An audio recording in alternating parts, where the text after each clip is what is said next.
Namaste students. I hope you are all happy and safe at home. Welcome to first PUC economics class.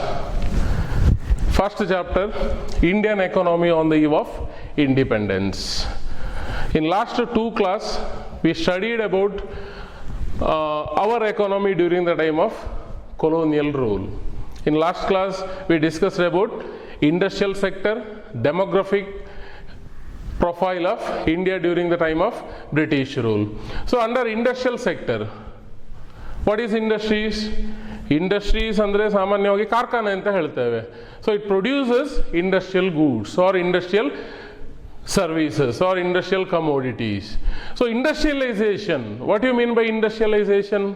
Setting up of number of industries or ಒಂದಷ್ಟು varieties of ಇಂಡಸ್ಟ್ರೀಸ್ಗಳನ್ನು establishment ಮಾಡುವಂಥದ್ದು. ಕೇವಲ iron and steel industry ಅಥವಾ ಕೇವಲ sugar industry ಅಥವಾ ಕೇವಲ fertiliser industries ಇದ್ರೆ ಸಾಲದು, ಒಂದಷ್ಟು ವೆರೈಟೀಸ್ ಆಫ್ ಇಂಡಸ್ಟ್ರೀಸ್ಗಳನ್ನು ಕೂಡ ನಾವು ಸೆಟ್ ಮಾಡಬೇಕಾಗ್ತದೆ ಅನ್ನುವಂಥದ್ದು. ಸೊ ಇಂಡಸ್ಟ್ರಿಯಲೈಸೇಷನ್ ಅಂದರೆ ನಮಗೆ ಗೊತ್ತಾಯಿತು, ಇಂಡಸ್ಟ್ರಿಯಲೈಸೇಷನ್ ಅಂದರೆ setting up of number of varieties of industries. Iron and steel industry ಇರ್ಬೋದು, ಕಾಟನ್ ಟೆಕ್ಸ್ಟೈಲ್ ಇಂಡಸ್ಟ್ರಿ ಇರ್ಬೋದು, ಒಂದಷ್ಟು ಶುಗರ್ ಇಂಡಸ್ಟ್ರಿ ಇರ್ಬೋದು, ಪೇಪರ್ ಇಂಡಸ್ಟ್ರಿ ಇರ್ಬೋದು, ಫರ್ಟಿಲೈಸರ್ ಇಂಡಸ್ಟ್ರಿ ಇರ್ಬೋದು, ಪೆಸ್ಟಿಸೈಡ್. ಸೊ ಈ ರೀತಿ varieties of industry, cement industry ಇರ್ಬೋದು. ಸೊ ಈ ರೀತಿ ಒಂದಷ್ಟು ಇಂಡಸ್ಟ್ರೀಸ್ಗಳನ್ನು ಏನು ಮಾಡ್ತಾ ಹೋಗಬೇಕು, ಸೆಟ್ ಮಾಡ್ತಾ ಎಸ್ಟಾಬ್ಲಿಷ್ಮೆಂಟ್ ಮಾಡ್ತಾ ಹೋದರೆ ಆ ಕಂಟ್ರಿಯಲ್ಲಿ ಇಂಡಸ್ಟ್ರಿಯಲ್ ಕಮೋಡಿಟೀಸ್ಗಳಲ್ಲಿ ಸೆಲ್ಫ್ ಸಫಿಷಿಯನ್ಸಿಯನ್ನು ಅಚೀವ್ ಮಾಡಿದರೆ ಅದು ನಾವು ಇಂಡಸ್ಟ್ರಿಯಲೈಸೇಷನ್ ಅಂತ ಹೇಳ್ತೇವೆ. But in our topic industrial sector during the time of colonial rule. So what happened our industries? De-industrialization took place or takes place. So de-industrialization, what do you mean by de-industrialization? De-industrialization means non-development of industries or non-development of industrial sector. So industrial sector ಅಲ್ಲಿ ಏನು ಹೇಳುವಂಥದ್ದು, ಡೆವಲಪ್ಮೆಂಟ್ಗಳು ಆಗದೇ ಇರುವಂಥದ್ದಕ್ಕೆ non development of industries ಅಂತ ಕರೆಯುವಂಥದ್ದು. So during the time of colonial period there are number of varieties of industries also established. For example ಆಗಿ ನೋಡ್ತಿದ್ರೆ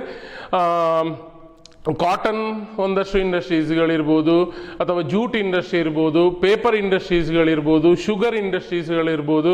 ಸೊ ಇದೆಲ್ಲ ಒಂದಷ್ಟು ಇಂಡಸ್ಟ್ರೀಸ್ಗಳು ಬ್ರಿಟಿಷರ ಟೈಮಲ್ಲಿ ಅಥವಾ ಕೊಲೋನಿಯಲ್ ಪೀರಿಯಡಲ್ಲಿ ಎಸ್ಟಾಬ್ಲಿಷ್ಮೆಂಟ್ ಆದಂಥ ಒಂದಷ್ಟು ಇಂಡಸ್ಟ್ರೀಸ್ಗಳು. So next discussed about what are the causes for the de-industrialization in India during the time of colonial age or colonial period. So first important reason for the de-industrialization is ruin of handicraft industries. ಭಾರತದಲ್ಲಿ ಒಂದಷ್ಟು traditional ಆದಂಥ ಒಂದಷ್ಟು handicraft ಇಂಡಸ್ಟ್ರೀಸ್ಗಳಿತ್ತು, ಅದೆಲ್ಲವೂ ಕೂಡ ಏನಾಗಿರುವಂಥದ್ದು, shut down ಆಗಿರುವಂಥದ್ದು ಅಥವಾ collapse ಆಗಿರುವಂಥದ್ದು ಅಥವಾ ರೂಯಿನ್ ಆಗಿರುವಂಥದ್ದು. ಯಾಕೆ ನಮ್ಮ ಹ್ಯಾಂಡಿಕ್ರಾಫ್ಟ್ ಇಂಡಸ್ಟ್ರೀಸ್ಗಳು ರೂಯಿನ್ ಆದರು ಅಂತ ನೋಡ್ಲಿಕ್ಕೆ ಹೋದರೆ, first important reason heavy tax ಅಥವಾ ಒಂದಷ್ಟು ಏನು ಹೇಳುವಂಥದ್ದು ಟ್ಯಾಕ್ಸ್ಗಳನ್ನು ಇಂಪೋಸ್ ಮಾಡ್ತಾ ಇದ್ದಿರುವಂಥದ್ದು. ಹ್ಯಾಂಡಿಕ್ರಾಫ್ಟ್ ಇಂಡಸ್ಟ್ರೀಸ್ಗಳ ಮೇಲೆ ಬ್ರಿಟಿಷ್ ಗೌರ್ಮೆಂಟ್ ಹೈಯರ್ ಟ್ಯಾಕ್ಸ್ಗಳನ್ನು ಇಂಪೋಸ್ ಮಾಡಿದ್ದರಿಂದಾಗಿ ಒಂದಷ್ಟು ಡಿಕ್ರೀಸನ್ನು ಅನುಭವಿಸಲಿಕ್ಕೆ ಅಥವಾ ರೂಯಿನ್ ಆಗಲಿಕ್ಕೆ ಕಾರಣ ಆಗಿದೆ. ಆಟೋಮೆಟಿಕಲಿ ಪ್ರೈಸ್ ಜಾಸ್ತಿ ಆಗ್ತದೆ, ಜನರು ಅದನ್ನು ಪರ್ಚೇಸ್ ಮಾಡುವಂಥದ್ದನ್ನು ಕಡಿಮೆ ಮಾಡ್ತಾರೆ. Second important reason cheaper commodities from Britain. So ಬ್ರಿಟಿಷರ ಅಬ್ಜೆಕ್ಟಿವ್ ಏನಿತ್ತು, to convert India into an exporter of raw material and importer of finished goods. ನಮ್ಮೆಲ್ಲ ರಾ ಮೆಟೀರಿಯಲ್ಸ್ಗಳು, ರಿಸೋರ್ಸಸ್ಗಳು ಇಂಗ್ಲೆಂಡಿಗೆ ಹೋಗ್ತಾ ಇತ್ತು. ಇಂಗ್ಲೆಂಡಲ್ಲಿ ಫೈನಲ್ ಗೂಡ್ ಆಗಿ ಪ್ರೊಸೆಸ್ ಆಗಿ, ಇಂಗ್ಲೆಂಡ್ನ ಇಂಡಸ್ಟ್ರೀಸ್ಗಳಲ್ಲಿ ಫೈನಲ್ ಗೂಡ್ ಆಗಿ ಅದು ಪ್ರೊಸೆಸ್ ಆಗಿ ಎಗೇನ್ ಭಾರತದ ಮಾರುಕಟ್ಟೆಗೆ ಬರ್ತಾ ಇತ್ತು. ಸೊ ಚೀಪರ್ ಪ್ರಾಡಕ್ಟ್ಸ್ಗಳು ಬರ್ತಾ ಇತ್ತು ಇಂಗ್ಲೆಂಡಿಂದ. ಸೊ ಇದರಿಂದಾಗಿ ಡೊಮ್ಯಾಸ್ಟಿಕ್ ಟ್ರೆಡಿಷನಲ್ ಆಗಿರುವಂಥ ಹ್ಯಾಂಡಿಕ್ರಾಫ್ಟ್ ಇಂಡಸ್ಟ್ರೀಸ್ಗಳು ರೂಯಿನ್ ಆಗಿರುವಂಥದ್ದು. ಸೊ ಇನ್ನೊಂದು ಕಾಂಪಿಟೀಷನ್, ಸಿವಿಯರ್ ಕಾಂಪಿಟೀಷನ್, ಪ್ರೈಸಲ್ಲಿ ಇರ್ಬೋದು, ಕ್ವಾಲಿಟಿಯಲ್ಲಿ ಇರ್ಬೋದು. ಸೊ ಮಾರ್ಕೆಟಲ್ಲಿ ಏನಾಗಿರುವಂಥದ್ದು ಸಿವಿಯರ್ ಆದಂಥ ಕಾಂಪಿಟೀಷನ್ಗಳು ಬ್ರಿಟಿಷ್ ಪ್ರಾಡಕ್ಟ್ಗಳಿಂದ, ಬ್ರಿಟನ್ನ ಪ್ರಾಡಕ್ಟ್ಗಳಿಂದ ರೈಸ್ ಆಗಿರುವುದರಿಂದ ಕೂಡ ಒಂದಷ್ಟು ಹ್ಯಾಂಡಿಕ್ರಾಫ್ಟ್ ಇಂಡಸ್ಟ್ರೀಸ್ಗಳು ರೂಯಿನ್ ಆದರು ಎನ್ನುವಂಥದ್ದು. ಸೊ ಡಿ-ಇಂಡಸ್ಟ್ರಿಯಲೈಸೇಷನ್ಗೆ ರೀಸನ್ಗಳು, ಅದರ ಜೊತೆಗೆ ಡಿ-ಇಂಡಸ್ಟ್ರಿಯಲೈಸೇಷನ್ ಆಗಲಿಕ್ಕೆ ಇಂಪಾರ್ಟೆಂಟ್ ಆದ ರೀಸನ್ ಬ್ರಿಟಿಷ್ ಗೌರ್ಮೆಂಟ್ನ ಪಾಲಿಸಿಗಳು. ಆಗಲೇ ಹೇಳಿದಾಗೆ ಎಕ್ಸ್ಪೋರ್ಟರ್ ಆಗಿ ಮಾತ್ರ ಭಾರತ ಏನಾಗಬೇಕಿತ್ತು ಇರಬೇಕಿತ್ತು, ಇಂಪೋರ್ಟ್ ಆಗ್ತಾ ಇದ್ದಿರುವಂಥದ್ದು ಏನಿದ್ರು ಕೂಡ ಬ್ರಿಟನ್ನ ಕಮೋಡಿಟಿಗಳು. ಸೊ ಬ್ರಿಟಿಷ್ ಗೌರ್ಮೆಂಟ್ನ ಪಾಲಿಸಿಗಳು, ಪಾಲಿಸಿ ಅಬ್ಜೆಕ್ಟಿವ್ಸ್ಗಳು ಕಾರಣ ಆಗಿದೆ. ಮಾಡರ್ನ್ ಇಂಡಸ್ಟ್ರೀಸ್ಗಳು ಒಂದು ಹಂತದಲ್ಲಿ ಅದರ ಡೆವಲಪ್ಮೆಂಟ್ಗಳು ಕುಂಠಿತ ಆಗಿರುವಂಥದ್ದು ಕೂಡ ಇಂಪಾರ್ಟೆಂಟ್ ಆದ ರೀಸನ್ಗಳು. ಸೊ ಇನ್ನೊಂದು ಇಂಪಾರ್ಟೆಂಟ್ ಥಿಂಗ್ ಏನು ಅಂತ ಕೇಳಿದರೆ, industrial ಸೆಕ್ಟರಲ್ಲಿ 1907 ಟಿಸ್ಕೋ, TISCO, Tata iron and steel company ಎನ್ನುವ ಒಂದು ಲಾರ್ಜ್ ಸ್ಕೇಲ್ ಇಂಡಸ್ಟ್ರಿ ಇಂಡಿಯಾದಲ್ಲಿ ಎಸ್ಟಾಬ್ಲಿಷ್ಮೆಂಟ್ ಆಗಿರುವಂಥದ್ದು. ಯಾರು ಎಸ್ಟಾಬ್ಲಿಷ್ಮೆಂಟ್ ಮಾಡಿರುವಂಥದ್ದು? ಜಮ್ಶೆಡ್ಜಿ ಟಾಟಾ. ನಮಗೆಲ್ಲರಿಗೂ ಟಾಟಾ, ನಾವು ಸಾಮಾನ್ಯವಾಗಿ ರೋಡ್ಗಳಲ್ಲಿ ಹೋಗುವ ನೋಡ್ತೇವೆ, ವೆಹಿಕಲ್ಗಳಲ್ಲಿ ಟಾಟಾ ಲಾರಿಗಳು ಅಥವಾ ಟ್ರಕ್ಗಳು, ಬಸ್ಸುಗಳು, ಕಾರುಗಳನ್ನು ನಾವು ನೋಡ್ತೇವೆ. ಸೊ ಅದೇ ಟಾಟಾ, ಜಮ್ಶೆಡ್ಜಿ ಟಾಟಾ ಅವರು ಏನು ಮಾಡ್ತಾರೆ, ಭಾರತದಲ್ಲಿ ಒಂದು ಲಾರ್ಜ್ ಸ್ಕೇಲ್ ಇಂಡಸ್ಟ್ರಿಯನ್ನು ಎಸ್ಟಾಬ್ಲಿಷ್ಮೆಂಟ್ ಮಾಡ್ತಾರೆ. ಅದರ ಹೆಸರು Tata iron and steel industries ಅಥವಾ Tata iron and steel company, TISCO ಅಂತ ಕರೆಯುವಂಥದ್ದು. ಸೊ ಈ ರೀತಿಯ ಕೆಲವೊಂದಷ್ಟು ಬದಲಾವಣೆಗಳು ಕೂಡ ಆಗಿರುವಂಥದ್ದನ್ನು ಗಮನಿಸಿದ್ದೇವೆ. ಅದರ ಜೊತೆಗೆ in last class we studied about Indian demographic profile. So demographic ಪ್ರೊಫೈಲಲ್ಲಿ ಮೈನ್ ಆಗಿ ಡಿಸ್ಕಸ್ ಮಾಡಿರುವಂಥದ್ದು ಪಾಪ್ಯುಲೇಷನ್ ಡಿಟೇಲ್ಸ್ಗಳು. ಸೊ ಯಾವ ರೀತಿಯ ಡೆಮೋಗ್ರಫಿಕ್ ಪ್ರೊಫೈಲ್ ಇತ್ತು ಭಾರತದ್ದು? High birth rate, high death rate, first important thing. So ಇದರಿಂದಾಗಿ ಪಾಪ್ಯುಲೇಷನ್ ಎಕ್ಸ್ಪ್ಲೋಜರ್ ಆಗಿರುವಂಥದ್ದು ಕಾಣೋದಿಲ್ಲ. 1850s ನಂತರ ಅಥವಾ 1920, 1930 ತನಕ ಓವರ್ ಪಾಪ್ಯುಲೇಷನ್ ಪ್ರಾಬ್ಲಮ್ಸ್ಗಳು ಬರಲಿಲ್ಲ. ಯಾಕೆಂತ ಕೇಳಿದರೆ ಹೈ ಬರ್ತ್ ರೇಟ್ ಇತ್ತು, ಹೈ ಡೆತ್ ರೇಟ್ ಇತ್ತು. Second important thing, low literacy rate. Just 16% ಅಷ್ಟು ಜನರಿಗೆ ಮಾತ್ರ ಓದಲಿಕ್ಕೆ ಬರೀಲಿಕ್ಕೆ ಬರ್ತಾ ಇದ್ದಿರುವಂಥದ್ದು. ಅದರಲ್ಲಿ ಕೂಡ ವಿಮೆನ್ ಎಜುಕೇಷನ್ ಗೆ ರೆಸ್ಟ್ರಿಕ್ಷನ್ ಇತ್ತು. ಜಸ್ಟ್ 7% ಅಷ್ಟು ಮಾತ್ರ ಏನು ಹೇಳುವಂಥದ್ದು ಲಿಟ್ರೇಟ್ ಪೀಪಲ್ಗಳು ಇದ್ರು ಎನ್ನುವಂಥದ್ದು. ಈ third important reason is high infant mortality, 218 per 1000. So 1 ವರ್ಷಕ್ಕಿಂತ ಮೊದಲು ಮಗು ಸಾಯುವವರ ಸಂಖ್ಯೆ ಜಾಸ್ತಿ ಇತ್ತು. ಅದೇ ರೀತಿ ಫೋರ್ತ್ ಇಂಪಾರ್ಟೆಂಟ್ ಥಿಂಗ್, ಒಂದಷ್ಟು ಲೈಫ್ ಎಕ್ಸ್ಪೆಕ್ಟೆನ್ಸಿ ಬಗ್ಗೆ ವೆರಿ ಲೋ ಲೈಫ್ ಎಕ್ಸ್ಪೆಕ್ಟೆನ್ಸಿ ಇತ್ತು, because of non development of hospital ಅಥವಾ ಒಂದಷ್ಟು ಹಾಸ್ಪಿಟಲ್ ಅಥವಾ ಹೆಲ್ತ್ ಇನ್ಫ್ರಾಸ್ಟ್ರಕ್ಚರ್ನ ಡೆವಲಪ್ಮೆಂಟ್ ಆಗದೇ ಇರುವಂಥದ್ದು ಕೂಡ ಇಂಪಾರ್ಟೆಂಟ್ ಕಾರಣ ಆಗಿರುತ್ತದೆ. ಜಸ್ಟ್ 44 years ಅಷ್ಟು ಮಾತ್ರ ಲೈಫ್ ಎಕ್ಸ್ಪೆಕ್ಟೆನ್ಸಿ ಇತ್ತು. ಅದೇ ಪ್ರಸ್ತುತ 66.9 ಅಥವಾ 67 years ಅಷ್ಟು ಲೈಫ್ ಎಕ್ಸ್ಪೆಕ್ಟೆನ್ಸಿ ಇದೆ. ಅದರ ಜೊತೆಗೆ ಲಿಟ್ರಸಿ ರೇಟ್ ನೋಡ್ತಿದ್ರೆ ಬ್ರಿಟಿಷರು ಟೈಮಲ್ಲಿ ಜಸ್ಟ್ 16%, 16%, ಪ್ರಸ್ತುತ 75% ಅಷ್ಟು ಭಾರತದ ಜನರು ಓದಲಿಕ್ಕೆ ಬರೀಲಿಕ್ಕೆ ಸಶಕ್ತರಾಗಿದ್ದಾರೆ ಎನ್ನುವಂಥದ್ದನ್ನು ಕೂಡ ವಿದ್ಯಾರ್ಥಿಗಳು ಗಮನಿಸಬೇಕು.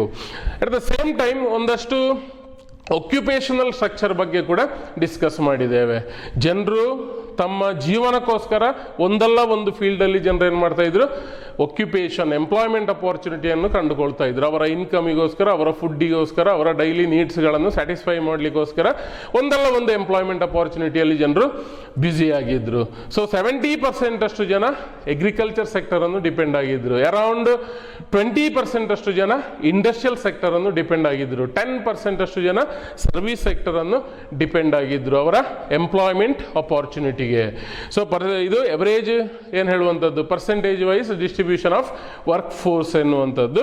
ಅದರ ಜೊತೆಗೆ ಒಂದಷ್ಟು ಬದಲಾವಣೆಗಳು, ಒಂದಷ್ಟು ಏನು ಹೇಳುವಂಥದ್ದು ಚೇಂಜಸ್ಗಳು ಕೂಡ ವರ್ಕ್ ಡಿಸ್ಟ್ರಿಬ್ಯೂಷನಲ್ಲಿ ಆಗಿರುವಂಥದ್ದು. ಜನರು ಇಂಡಸ್ಟ್ರಿಯಲ್ ಸೆಕ್ಟರಿಂದ ಸರ್ವಿಸ್ ಸೆಕ್ಟರ್ಗೆ ಹೋಗ್ತಾ ಇದ್ರು, ಅಗ್ರಿಕಲ್ಚರಿಂದ ಇಂಡಸ್ಟ್ರಿಯಲ್ ಸೆಕ್ಟರ್ಗೆ ಕೂಡ ಮೊಬಿಲೈಸ್ ಆಗ್ತಾ ಇದ್ರು. ಅದರ ಜೊತೆಗೆ ಒಂದಷ್ಟು ಸಿಟಿಗಳಲ್ಲಿ, ಬಾಂಬೆ ಪ್ರೆಸಿಡೆನ್ಸಿ, ಬೆಂಗಾಲ್ಗಳಲ್ಲಿ, ಈ ರೀತಿಯ ಒಂದಷ್ಟು ಏರಿಯಾಗಳಲ್ಲಿ ಇಂಡಸ್ಟ್ರಿಯಲ್ ಸೆಕ್ಟರ್, ಅಗ್ರಿಕಲ್ಚರಿಂದ ಇಂಡಸ್ಟ್ರಿಯಲ್ ಸೆಕ್ಟರ್ ಅದೇ ರೀತಿ ಸರ್ವಿಸ್ ಸೆಕ್ಟರ್ಗೆ ಜನರು ಮೊಬಿಲೈಸ್ ಆಗ್ತಾ ಇದ್ರು. At the same time Rajasthan, Haryana, ಮಧ್ಯಪ್ರದೇಶದಂಥದ್ರಲ್ಲಿ ಅಗ್ರಿಕಲ್ಚರಲ್ಲಿ ವರ್ಕ್ ಫೋರ್ಸ್ ಜಾಸ್ತಿ ಎಂಗೇಜ್ ಆಗಿದ್ರು. ಸೊ ಇಷ್ಟು ವಿಷಯಗಳನ್ನು ಲಾಸ್ಟ್ ಕ್ಲಾಸಲ್ಲಿ ನಾವು ಡಿಸ್ಕಸ್ ಮಾಡಿದ್ದೇವೆ. So in our today's session we are going to study about infrastructure facility during the time of British rule.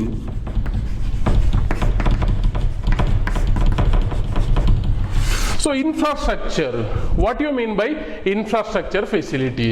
So infrastructure, one of the important basic thing to achieve economy ಅಥವಾ economy ಅಂತ economy ಎನ್ನುವಂಥ word create ಆಗಬೇಕಂತಾದ್ರೂ infrastructure ಫೆಸಿಲಿಟಿಗಳು ಬೇಕಾಗ್ತದೆ. So what exactly the infrastructure facility? So it is a facility to achieve economic activities, ಅಥವಾ ಒಂದಷ್ಟು economic ಆಕ್ಟಿವಿಟೀಸ್ಗಳಾಗಬೇಕಾದ್ರೆ basic ಆದ ಒಂದು ಥಿಂಗ್ ಯಾವುದು ಅಥವಾ ಫೆಸಿಲಿಟಿ ಯಾವುದು ಅಂತ ಕೇಳಿದ್ರೆ ಅದು infrastructure. In infrastructure there are two important types: economic overhead capital, another one is social overhead capital. Economic overhead capital and social overhead capital. So what do you mean by economic overhead capital? What are the facilities comes under economic overhead capital? What are the facilities or things comes under social overhead capital or SOC? So infrastructure means it is a basic facility to achieve economic growth or economic activities. Consumption ಆಗಬೇಕು, distribution ಆಗಬೇಕು, production ಆಗಬೇಕು, exchange ಆಗಬೇಕು ಅಂತಂದರೆ infrastructure facilities are very essential. Infrastructure ಫೆಸಿಲಿಟಿಗೆ example ಕೊಡ್ಬೋದು ಸ್ಟೂಡೆಂಟ್ಸ್ಗಳಿಗೆ? S, railway ಇರ್ಬೋದು, ಅಥವಾ ಟ್ರಾನ್ಸ್ಪೋರ್ಟೇಷನ್ ಇರ್ಬೋದು, ಕಮ್ಯುನಿಕೇಷನ್ ಇರ್ಬೋದು, ಅಥವಾ ಒಂದಷ್ಟು ಏನು ಹೇಳುವಂಥದ್ದು ಬ್ಯಾಂಕಿಂಗ್ ಆಕ್ಟಿವಿಟೀಸ್ ಇರ್ಬೋದು, ಎಜುಕೇಷನ್ ಇನ್ಫ್ರಾಸ್ಟ್ರಕ್ಚರ್ ಇರ್ಬೋದು, ಹೆಲ್ತ್ ಇನ್ಫ್ರಾಸ್ಟ್ರಕ್ಚರ್ ಇರ್ಬೋದು, ಡ್ರಿಂಕಿಂಗ್ ವಾಟರ್ ಇರ್ಬೋದು, ಹೌಸಿಂಗ್ ಫೆಸಿಲಿಟೀಸ್ ಇರ್ಬೋದು. So these are all comes under infrastructure facilities. In today's class we are going to discuss about the condition of infrastructure facility during the time of colonial rule. So first of all, there are two important types of infrastructure. One is economic overhead capital, another one is social overhead capital. So economic overhead capital means roads ಅಥವಾ transportation sector ಅಂತ ಕೂಡ ಹೇಳ್ಬೋದು. Different types of road, ನಿಮ್ಮ ಏನು ಹೇಳುವಂಥದ್ದು local ರೋಡ್ಗಳಿರ್ಬೋದು, ಅಥವಾ ಹೈವೇಗಳಿರ್ಬೋದು, ಸ್ಟೇಟ್ ಹೈವೇಗಳಿರ್ಬೋದು, ನ್ಯಾಷನಲ್ ಹೈವೇಗಳಿರ್ಬೋದು, ಆಲ್ ಸೀಸನ್ ರೋಡ್ ಇರ್ಬೋದು, ನಮ್ಮ ಹಳ್ಳಿಗಳಲ್ಲಿರುವಂಥ ಮಡ್ ರೋಡು ಅಂತ ಹೇಳ್ತೇವೆ, ಮಡ್ ರೋಡ್ಗಳಿರ್ಬೋದು. ಸೊ ಈ ರೀತಿ ಒಂದಷ್ಟು ರೋಡು ಅಥವಾ ಟ್ರಾನ್ಸ್ಪೋರ್ಟೇಷನ್ ಫೆಸಿಲಿಟಿ ಅಂತ ಹೇಳ್ಬೋದು. ರೋಡ್ಸ್ ಅಥವಾ ಟ್ರಾನ್ಸ್ಪೋರ್ಟೇಷನ್ ಫೆಸಿಲಿಟೀಸ್, ವೆಹಿಕಲ್ಸ್ಗಳು. ಏನು ಟ್ರಾನ್ಸ್ಪೋರ್ಟೇಷನ್ ಅಂದರೆ ಟು ಟ್ರಾನ್ಸ್ಫರ್ ಗೂಡ್ಸ್ ಅಥವಾ passenger from one place to another place. So transportation ಇರ್ಬೋದು, ಅದರ ಜೊತೆಗೆ power sector or energy sector ಇರ್ಬೋದು. ನಮ್ಮ ಫ್ಯಾನ್ಗಳು, ಲೈಟ್ಗಳು ಅಥವಾ ನಮ್ಮ ವಿಡಿಯೋ ಕ್ಯಾಮರಾ ಆಪರೇಟ್ ಆಗಬೇಕಾದ್ರೆ ಒಂದು ಇಲೆಕ್ಟ್ರಿಸಿಟಿ ಪವರ್ ಬೇಕಾಗ್ತದೆ. ಸೊ ಪವರ್ ಅಥವಾ ಎನರ್ಜಿ ಸೆಕ್ಟರ್ ಇರ್ಬೋದು. ಸೊ ಈ ರೀತಿ ಕಮ್ಯುನಿಕೇಷನ್ ಇರ್ಬೋದು, ಬ್ಯಾಂಕಿಂಗ್ ಆಕ್ಟಿವಿಟೀಸ್ಗಳಿರ್ಬೋದು, ಪೋರ್ಟ್ ಇರ್ಬೋದು. ಸೊ ಇದೆಲ್ಲ ಯಾವುದಕ್ಕೆ ಎಕ್ಸಾಂಪಲ್ಗಳು ಅಂತ ಕೇಳಿದರೆ ಎಕನಾಮಿಕ್ ಓವರ್ಹೆಡ್ ಕ್ಯಾಪಿಟಲ್ಗೆ ಎಕ್ಸಾಂಪಲ್ಗಳು. ಅಂದರೆ ಒಂದಷ್ಟು ಈ ರೀತಿಯ ಒಂದಷ್ಟು ವ್ಯವಸ್ಥೆಗಳು. ಇನ್ನೊಂದು ಸೋಷಿಯಲ್ ಓವರ್ಹೆಡ್ ಕ್ಯಾಪಿಟಲ್ ಅಥವಾ ಇನ್ಫ್ರಾಸ್ಟ್ರಕ್ಚರ್ ಅಂತ ಹೇಳ್ತೇವೆ. ಅದರಲ್ಲಿ ಎಜುಕೇಷನ್ ಇರ್ಬೋದು, ಅಥವಾ ಡ್ರಿಂಕಿಂಗ್ ವಾಟರ್ ಸಪ್ಲೈ, ಮನೆ ಮನೆಗೆ ಕುಡಿಯುವ ನೀರಿನ ಸಪ್ಲೈ ಮಾಡುವಂಥದ್ದು, ಹೆಲ್ತ್ ಇನ್ಫ್ರಾಸ್ಟ್ರಕ್ಚರ್ ಇರ್ಬೋದು, ಹೌಸಿಂಗ್ ಇನ್ಫ್ರಾಸ್ಟ್ರಕ್ಚರ್ ಇರ್ಬೋದು. ಸೊ ಇದೆಲ್ಲ ಸೋಷಿಯಲ್ ಓವರ್ಹೆಡ್ ಕ್ಯಾಪಿಟಲಲ್ಲಿ ಇರುವಂಥದ್ದು ಅಥವಾ ಸೋಷಿಯಲ್ ಇನ್ಫ್ರಾಸ್ಟ್ರಕ್ಚರ್ಗಳು. ಎಕನಾಮಿಕ್ ಇನ್ಫ್ರಾಸ್ಟ್ರಕ್ಚರ್, ಇನ್ನೊಂದು ಸೋಷಿಯಲ್ ಇನ್ಫ್ರಾಸ್ಟ್ರಕ್ಚರ್ ಎನ್ನುವಂಥದ್ದು. ಎರಡು ಕೂಡ ತುಂಬ ಎಸೆನ್ಷಿಯಲ್ ಯಾವುದಕ್ಕೆ? ಹೈಯರ್ ಎಕನಾಮಿಕ್ ಗ್ರೋತನ್ನು ಅಚೀವ್ ಮಾಡಲಿಕ್ಕೆ. ನಾವು will discuss what was the condition of infrastructure during the time of British rule. So under British rule ನಿಮ್ಮ ರೋಡ್ ಡೆವಲಪ್ಮೆಂಟ್ ಇರ್ಬೋದು, ಪೋರ್ಟ್ಗಳ ಡೆವಲಪ್ಮೆಂಟ್ ಇರ್ಬೋದು, ಅಥವಾ ಬ್ರಿಡ್ಜ್ಗಳಿರ್ಬೋದು, ಒಂದಷ್ಟು ಏನು ಹೇಳುವಂಥದ್ದು ಎನರ್ಜಿ ಸೆಕ್ಟರ್ಗೆ ಇರ್ಬೋದು. ಸೊ ಒಂದಷ್ಟು ಕಾಂಟ್ರಿಬ್ಯೂಷನ್ ಅನ್ನು ಕೂಡ ಮಾಡಿದ್ದಾರೆ ಬ್ರಿಟಿಷರ ಟೈಮಲ್ಲಿ. But infrastructure facility during the colonial rule was very poor in India ಅಂತ ಹೇಳ್ಬೋದು. ಇನ್ಫ್ರಾಸ್ಟ್ರಕ್ಚರ್ನ ಡೆವಲಪ್ಮೆಂಟ್ಗಳು ಅತ್ಯಂತ ಕಡಿಮೆ ಡೆವಲಪ್ಮೆಂಟನ್ನು ಆಗಿರುವಂಥದ್ದು, ಅಥವಾ ಜನರಿಗೆ ಅದರ ಏನು ಹೇಳುವಂಥದ್ದು ಬೆನಿಫಿಟ್ಗಳು ಸಿಗಲಿಲ್ಲ ಅಂತ ಹೇಳ್ಬೋದು ಒಂದು ಅರ್ಥದಲ್ಲಿ. ಸೊ ಇನ್ಫ್ರಾಸ್ಟ್ರಕ್ಚರ್ನ development, although there are some infrastructure developed during the time of British rule. For example, post introduced by British government or colonial government. The same time railway transportation ಒಂದು ಮೇಜರ್ ಚೇಂಜಸ್ ಆಗಿರುವಂಥದ್ದು ಭಾರತದ infrastructure transportation ಸೆಕ್ಟರಲ್ಲಿ introduction of railway during the time of 1850s. So ಭಾರತದಲ್ಲಿ rail ಮಾರ್ಗವನ್ನು introduce ಮಾಡಿರುವಂಥದ್ದು, Bombay to Thane ರೈಲ್ವೆಯನ್ನು introduce ಮಾಡಿರುವಂಥದ್ದು, ಒಂದಷ್ಟು ಟೆಲಿಗ್ರಾಮ್ ಫೆಸಿಲಿಟಿಗಳನ್ನು ಇಂಟ್ರೊಡ್ಯೂಸ್ ಮಾಡಿರುವಂಥದ್ದು, ರೋಡ್ ಫೆಸಿಲಿಟಿಗಳನ್ನು ಇಂಟ್ರೊಡ್ಯೂಸ್ ಮಾಡಿರುವಂಥದ್ದು. ಇದು ಒಂದಷ್ಟು ಪಾಸಿಟಿವ್ ಕಾಂಟ್ರಿಬ್ಯೂಷನ್ ಅಂತ ಹೇಳ್ಬೋದು ಭಾರತಕ್ಕೆ ಇನ್ಫ್ರಾಸ್ಟ್ರಕ್ಚರಲ್ಲಿ. ಸೊ ಈ ರೀತಿಯ ಒಂದಷ್ಟು ಇನ್ಫ್ರಾಸ್ಟ್ರಕ್ಚರನ್ನು ಡೆವಲಪ್ ಮಾಡಿದ್ದಾರೆ. ಉದ್ದೇಶ ಏನಿರ್ಬೋದು? ಅಬ್ಜೆಕ್ಟಿವ್ ಆಫ್ ಇನ್ಫ್ರಾಸ್ಟ್ರಕ್ಚರ್ ಫೆಸಿಲಿಟಿ ಅಥವಾ objectives. What are the objectives while introducing infrastructure facility in India? ಯಾಕೆ ಬ್ರಿಟಿಷರು ಭಾರತದಲ್ಲಿ ಇನ್ಫ್ರಾಸ್ಟ್ರಕ್ಚರ್ ಫೆಸಿಲಿಟಿಗೆ ಒಂದಷ್ಟು ಇಂಪಾರ್ಟೆನ್ಸ್ ಅನ್ನು ಕೊಟ್ಟಿದ್ದಾರೆ? First important reason it to ಸಬ್ಸರ್ವ್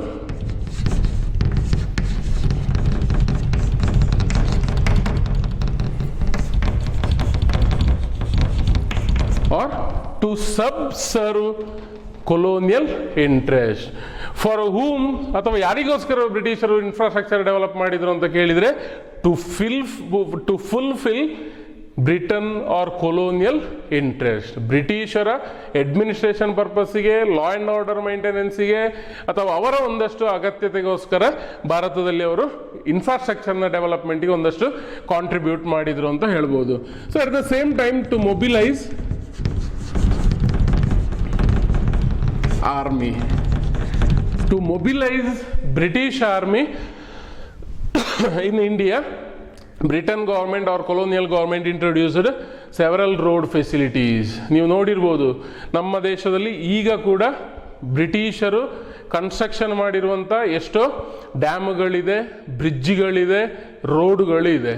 ಇವತ್ತು ಅದೇನಾಗ್ತಾ ಇದೆ, ಸ್ಟೇಟ್ ಹೈವೇಗಳು ಅಥವಾ ನ್ಯಾಷನಲ್ ಹೈವೇಗಳಾಗಿ ಕನ್ವರ್ಟ್ ಆಗ್ತಾ ಇರುವಂಥದ್ದನ್ನು ಗಮನಿಸಬಹುದು. ಈ ಎಲ್ಲ ಕೆಲವೊಂದಷ್ಟು ರೋಡ್ಗಳನ್ನು ಬ್ರಿಟಿಷ್ ಗೌರ್ಮೆಂಟ್ ಇರುವಾಗ ನಮ್ಮ ದೇಶದಲ್ಲಿ ಅದು ಇಂಟ್ರೊಡ್ಯೂಸ್ ಆಗಿರುವಂಥದ್ದು. ಯಾಕೆ ಬ್ರಿಟಿಷರು ರೋಡ್ ಅಥವಾ ಬ್ರಿಡ್ಜ್ಗಳನ್ನು ಕನ್ಸ್ಟ್ರಕ್ಷನ್ ಮಾಡಿದ್ರು ಅಂತ ಕೇಳಿದರೆ, ಭಾರತೀಯರಿಗೆ ಬೆನಿಫಿಟ್ ಆಗಲಿ, ಭಾರತೀಯರಿಗೆ ಮೂವ್ಮೆಂಟಿಗೆ, ಗೂಡ್ಸ್ ಟ್ರಾನ್ಸ್ಪೋರ್ಟೇಷನ್ಗೆ ಬೆನಿಫಿಟ್ ಆಗಲಿ ಅಂತ ಅಲ್ಲ. ಸೊ ಅವರ ಉದ್ದೇಶ ಏನು ಅಂತ ಕೇಳಿದರೆ, to mobilise army or British army from one place to another place. ಎಲ್ಲ ಕಡೆ ಕಾಂಕರ್ ಮಾಡಿದ್ದಾರೆ. ಸೊ ಕೆಲವೊಂದು ಕಡೆ ಏನು ಇಂಡಿಪೆಂಡೆನ್ಸ್ಗೋಸ್ಕರ ಹೋರಾಟಗಳಾಗ್ತಾ ಇತ್ತು. ಸೊ ಅಂಥ ಸಂದರ್ಭಗಳಲ್ಲಿ ಅಂಥ ದಂಗೆಗಳನ್ನು ಅಥವಾ ಅಂಥ ಹೋರಾಟಗಳನ್ನು ಸ್ಟಾಪ್ ಮಾಡೋ ಉದ್ದೇಶದಿಂದ ಈ ರೋಡ್ ಕನ್ಸ್ಟ್ರಕ್ಷನ್ ಆಕ್ಟಿವಿಟೀಸ್ಗಳಲ್ಲಿ ಒಂದಷ್ಟು ಕಾಂಟ್ರಿಬ್ಯೂಟ್ ಬ್ರಿಟಿಷರು ಮಾಡಿದ್ದಾರೆ ಅಂತ ಹೇಳ್ಬೋದು. ಟು ಫಾರಿನ್ ಟ್ರೇಡ್ ಅಥವಾ to increase foreign trade.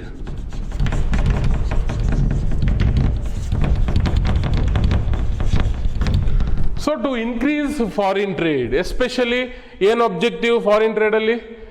To convert India into an exporter of raw material to British, at the same time importer of finished good from Britain. So to increase foreign trade, they constructed infrastructure facility in India ಅಂತ ಹೇಳ್ಬೋದು. For example ಪೋರ್ಟ್ಗಳು, railway transportation ಇರ್ಬೋದು. ಇದೆಲ್ಲ ಯಾಕೋಸ್ಕರ ಭಾರತದಲ್ಲಿ built ಮಾಡಿದ್ರು ಅಂತ ನೋಡಿದರೆ, to increase foreign trade. ಬ್ರಿಟನ್ನ ಇಂಡಸ್ಟ್ರೀಸ್ಗಳಿಗೆ ರಿಸೋರ್ಸಸ್ಗಳನ್ನು ತರುವಂಥ ಉದ್ದೇಶದಿಂದ ಭಾರತದಿಂದ ರಿಸೋರ್ಸಸ್ಸನ್ನು, ಪ್ರೈಮರಿ ಪ್ರಾಡಕ್ಟ್ಗಳನ್ನು ಬ್ರಿಟನ್ಗೆ ಕಳಿಸಿ ಅಲ್ಲಿ ಎಗೇನ್ ಪ್ರೊಡ್ಯೂಸ್ ಆದಂಥದ್ದನ್ನು ಭಾರತದ ಮಾರುಕಟ್ಟೆಗೆ ತರಲಿಕ್ಕೆ ಇನ್ಫ್ರಾಸ್ಟ್ರಕ್ಚರ್ ಫೆಸಿಲಿಟಿಗಳನ್ನು ಡೆವಲಪ್ ಮಾಡಿದರು. ಎಸ್ಪೆಷಲಿ ಪೋರ್ಟ್ಗಳು, ಬಂದರು ಪ್ರದೇಶ ಅಂತ ಹೇಳ್ತೇವೆ. ಸೊ ಆವಾಗ ಸಿ ಟ್ರಾನ್ಸ್ಪೋರ್ಟೇಷನ್ ಇತ್ತು. ಸೊ ಬಂದರುಗಳನ್ನು ಕನ್ಸ್ಟ್ರಕ್ಷನ್ ಮಾಡಿರುವಂಥದ್ದು, ರೋಡ್ಗಳನ್ನು ಕನ್ಸ್ಟ್ರಕ್ಷನ್ ಮಾಡಿರುವಂಥ ಉದ್ದೇಶ to increase foreign trade in India ಅಂತ ಹೇಳ್ಬೋದು. So introduction of telegram, electronic ಟೆಲಿಗ್ರಾಮ್ಗಳನ್ನು, ಪೋಸ್ಟ್ ವ್ಯವಸ್ಥೆಯನ್ನು ಕೂಡ ಭಾರತದಲ್ಲಿ ಇಂಟ್ರೊಡ್ಯೂಸ್ ಮಾಡಿದ್ದಾರೆ. ಉದ್ದೇಶ ಏನು ಅಂತ ಕೇಳಿದರೆ, to maintain law and order, to maintain law and order. L and O ಅಂತ ಬರ್ತಿದ್ದಾನೆ, ಗಮನಿಸಿಕೊಳ್ಳಿ. Introduction of Telegram facility or postal facility to maintain law and order in India. So ಈ ರೀತಿ ಒಂದಷ್ಟು ಬ್ರಿಟನ್ ಗೌರ್ಮೆಂಟ್ ಏನು ಮಾಡಿದಂತೆ ಪೋಸ್ಟ್ ಮತ್ತು ಟೆಲಿಗ್ರಾಮನ್ನು, electronic ಟೆಲಿಗ್ರಾಮನ್ನು ಕೂಡ ಇಂಟ್ರೊಡ್ಯೂಸ್ ಮಾಡಿದ್ದಾರೆ. Railway facility one of the milestone ಅಂತ ಹೇಳ್ಬೋದು. ರೈಲ್ವೆ 1950s ಇಂಟ್ರೊಡ್ಯೂಸ್ ಮಾಡಿರುವಂಥದ್ದು. So one of the milestone ಅಂತ ಹೇಳ್ಬೋದು ಭಾರತದ ಇನ್ಫ್ರಾಸ್ಟ್ರಕ್ಚರ್ ಫೆಸಿಲಿಟಿಯಲ್ಲಿ introduction of railway during the time of 1850s. 1850ರಲ್ಲಿ ಭಾರತದಲ್ಲಿ ಪ್ರಥಮ ರೈಲ್ವೆ ವ್ಯವಸ್ಥೆಯನ್ನು ಏನು ಮಾಡಿದ್ದಾರೆ, ಬ್ರಿಟಿಷರು ಇಂಟ್ರೊಡ್ಯೂಸ್ ಮಾಡಿರುವಂಥದ್ದು. So these are some of the objectives of British government while introducing infrastructure facilities. First one, to subserve Britain or colonial interest. ಅವರ ಅಡ್ಮಿನಿಸ್ಟ್ರೇಷನಿಗೆ, ಅವರ ಒಂದಷ್ಟು maintenance of law and order, ಅವರ ಆರ್ಮಿ ಮೂವ್ಮೆಂಟಿಗೆ, ಅವರ ಒಂದಷ್ಟು ಫಾರಿನ್ ಟ್ರೇಡಿಗೆಲ್ಲ ಭಾರತದಲ್ಲಿ infrastructure to mobilise army from one place to another place. Police force ಇರ್ಬೋದು, ಆರ್ಮಿ ಇಕ್ವಿಪ್ಮೆಂಟ್ಸ್ಗಳನ್ನು, ಆರ್ಮಿ ಪ್ರಾಡಕ್ಟ್ಗಳನ್ನು, ಸೋಲ್ಜರ್ಸ್ಗಳನ್ನು, ಒಂದಷ್ಟು ಗೂಡ್ಸ್ಗಳನ್ನು ಟ್ರಾನ್ಸ್ಪೋರ್ಟೇಷನ್ ಮಾಡಲಿಕ್ಕೆ. To increase foreign trade, rural ಏರಿಯಾಗಳಲ್ಲಿ ಬೆಳೆದಿರುವಂಥ ಏನು ಹೇಳುವಂಥದ್ದು ರಿಸೋರ್ಸಸ್ಗಳನ್ನು ಪೋರ್ಟಿಗೆ ತರಬೇಕಾದ್ರೆ ಸುಲಭ ಇದೆಯಾ? ಇಲ್ಲ, ರೋಡ್ ಫೆಸಿಲಿಟಿಗಳು ಬೇಕು. ಸೊ ರೋಡ್ ಫೆಸಿಲಿಟಿಯನ್ನು ಮಾಡಿರುವಂಥ ಉದ್ದೇಶ ಹಳ್ಳಿಗಳಿಂದ ಗೂಡ್ಸ್ಗಳನ್ನು, ಅಗ್ರಿಕಲ್ಚರ್ ಪ್ರಾಡಕ್ಟ್ಸ್ಗಳನ್ನು, ಒಂದಷ್ಟು ರಾ ಮೆಟೀರಿಯಲ್ಸ್ಗಳನ್ನು ಸಿಟಿಗೆ ತಂದು ಅಥವಾ ಪೋರ್ಟುಗಳಿಗೆ, ಬಂದರುಗಳಿಗೆ ತಂದು ಅಲ್ಲಿಂದ ಎಕ್ಸ್ಪೋರ್ಟ್ ಮಾಡಲಿಕ್ಕೆ. ಸೊ ಫಾರಿನ್ ಟ್ರೇಡನ್ನು ಪ್ರಮೋಟ್ ಮಾಡಲಿಕ್ಕೆ. ಟೆಲಿಗ್ರಾಮ್ ಮತ್ತು postal facility to maintain law and order, administration ಪರ್ಪಸ್ಸಿಗೆ, ಸ್ಮೂತ್ ಅಡ್ಮಿನಿಸ್ಟ್ರೇಷನ್ಗೆ ಬ್ರಿಟನ್ ಗೌರ್ಮೆಂಟ್ನ ಪೋಸ್ಟ್ ಮತ್ತು ಟೆಲಿಗ್ರಾಮ್ ಫೆಸಿಲಿಟಿ. ರೈಲ್ವೆ ಫೆಸಿಲಿಟಿ 1850ಯಲ್ಲಿ ಉದ್ದೇಶ ಏನಂತ ಕೇಳಿದರೆ ಬ್ರಿಟನ್ನ ಒಂದಷ್ಟು ಒಬ್ಜೆಕ್ಟಿವ್ಸ್ಗಳನ್ನು ಫುಲ್ಫಿಲ್ ಮಾಡಲಿಕ್ಕೆ. ಸೊ ಈ ರೀತಿ ಒಂದಷ್ಟು ಏನು ಮಾಡಿದೆ, ಇನ್ಫ್ರಾಸ್ಟ್ರಕ್ಚರ್ನಲ್ಲಿ ಕೂಡ ಒಂದಷ್ಟು ಬದಲಾವಣೆಗಳನ್ನು, ಡೆವಲಪ್ಮೆಂಟ್ಗಳನ್ನು ಬ್ರಿಟಿಷ್ ಗೌರ್ಮೆಂಟ್ ಮಾಡಿದೆ. What are the advantages from the introduction of railway in India?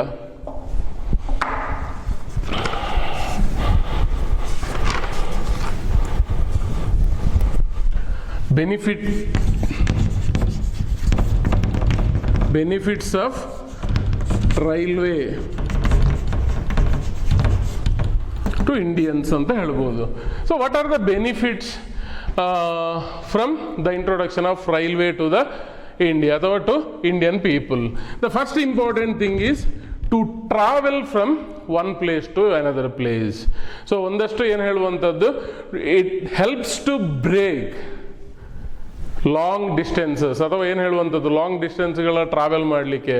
ಸಾಮಾನ್ಯವಾಗಿ ಪಿಲಿಗ್ರಿಮ್ ಪ್ಲೇಸಸ್ಗಳಿಗೆ, ಪವಿತ್ರ ಸ್ಥಳಗಳಿಗೆ, ಕಾಶಿ ಇರ್ಬೋದು ಅಥವಾ ಈ ರೀತಿಯ ಒಂದಷ್ಟು ಪ್ಲೇಸಸ್ಗಳಿಗೆ ಜನರಿಗೆ ಟ್ರಾವೆಲ್ ಮಾಡಲಿಕ್ಕೆ ಏನಾಗಿದೆ, ರೈಲ್ವೆ ಫೆಸಿಲಿಟೇಟ್ ಮಾಡಿದೆ. To travel from place to place ಅಂತ ಹೇಳ್ಬೋದು.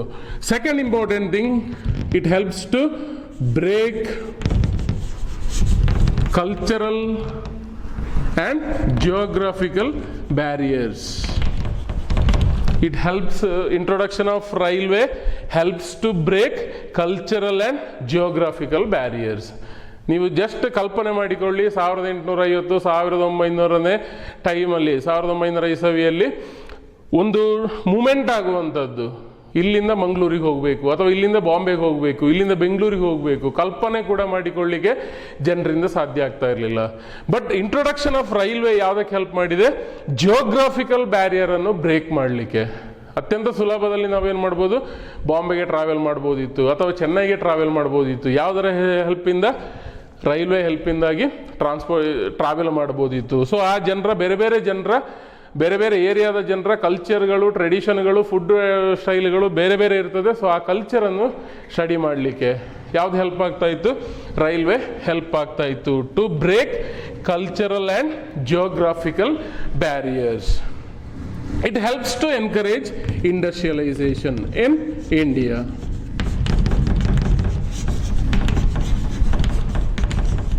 So introduction of railway helped Indian industries. ಯಾವ ರೀತಿಯ ಇಂಡಸ್ಟ್ರೀಸ್ ಇರ್ಬೋದು, ಎಸ್ಪೆಷಲಿ ಐರನ್ ಇಂಡಸ್ಟ್ರೀಸ್, ರೈಲ್ವೆ ಹಳಿಗಳನ್ನು ಕನ್ಸ್ಟ್ರಕ್ಷನ್ ಮಾಡುವಂಥ ಇಂಡಸ್ಟ್ರೀಸ್ಗಳು, ರೈಲ್ವೆ ಬೋಗಿಗಳನ್ನು ಕನ್ಸ್ಟ್ರಕ್ಷನ್ ಮಾಡುವಂಥ ಇಂಡಸ್ಟ್ರೀಸ್ಗಳು, ರೈಲ್ವೆ ಒಂದಷ್ಟು ರೈಲ್ವೆಗೆ ಬೇಕಾಗುವಂಥ ಪ್ರಾಡಕ್ಟ್ಗಳನ್ನು, ರಾ ಮೆಟೀರಿಯಲ್ಸ್ಗಳನ್ನು ಅಥವಾ ರೈಲ್ವೆ ಪ್ರಾಡಕ್ಟ್ಗಳನ್ನು ಪ್ರೊಡ್ಯೂಸ್ ಮಾಡುವಂಥ ಒಂದಷ್ಟು ಇಂಡಸ್ಟ್ರೀಸ್ಗಳಿಗೆ, ಅದರಿಂದಾಗಿ ಬೇರೆ ಒಂದಷ್ಟು ಇಂಡಸ್ಟ್ರೀಸ್ಗಳಿಗೆಲ್ಲ ಹೆಲ್ಪ್ ಆದ್ದರಿಂದಾಗಿ ನಂಬರ್ ಆಫ್ ಒಂದಷ್ಟು ವೆರೈಟೀಸ್ ಆಫ್ ಇಂಡಸ್ಟ್ರೀಸ್ಗಳು ಕೂಡ ಭಾರತದಲ್ಲಿ ಎಸ್ಟಾಬ್ಲಿಷ್ ಆಗಿದೆ. ಸೊ ಇಂಡಸ್ಟ್ರಿಯಲೈಸೇಷನ್ ಕೂಡ ಒಂದಷ್ಟು ಸಾಧ್ಯ ಆಗಿದೆ. So railway it helps to create employment opportunities. Benefit to Indian citizens ಅಥವಾ ಭಾರತೀಯರಿಗೆ ಏನು ಬೆನಿಫಿಟ್ ಆಗಿದೆ ಅಂತ ಕೇಳಿದರೆ, ಟ್ರಾವೆಲ್ ಮಾಡ್ಬೋದು, ಅದರ ಜೊತೆಗೆ it created lot of employment opportunities to Indians. Railway construction ಮಾಡೋದು, ರೈಲ್ವೆ ರೋಡ್ ಅಥವಾ ರೈಲ್ವೆ ಟ್ರ್ಯಾಕ್ ಬಿಲ್ಡ್ ಮಾಡುವಂಥದ್ದು ಸುಲಭದ ಕೆಲಸ ಅಲ್ಲ. ಇವತ್ತಿನಾಗೆ JCB ಆರ್ ನಿಮ್ಮ ಈಗಿನ ಮೆಷಿನರಿ ಟೆಕ್ನಾಲಜಿಗಳಾಗಿರಲಿಲ್ಲ.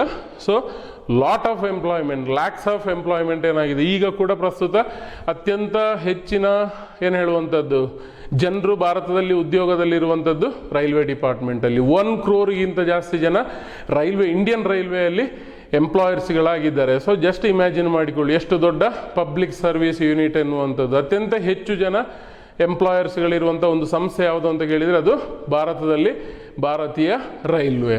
ಸೊ ಎಂಪ್ಲಾಯ್ಮೆಂಟ್ ಅಪಾರ್ಚುನಿಟಿಯನ್ನು ಕೂಡ ಕ್ರಿಯೇಟ್ ಮಾಡಿದೆ, ಜನರ ಜೀವನಕ್ಕೆ ಅನುಕೂಲ ಆಗಿದೆ ಅಂತ ಹೇಳ್ಬೋದು.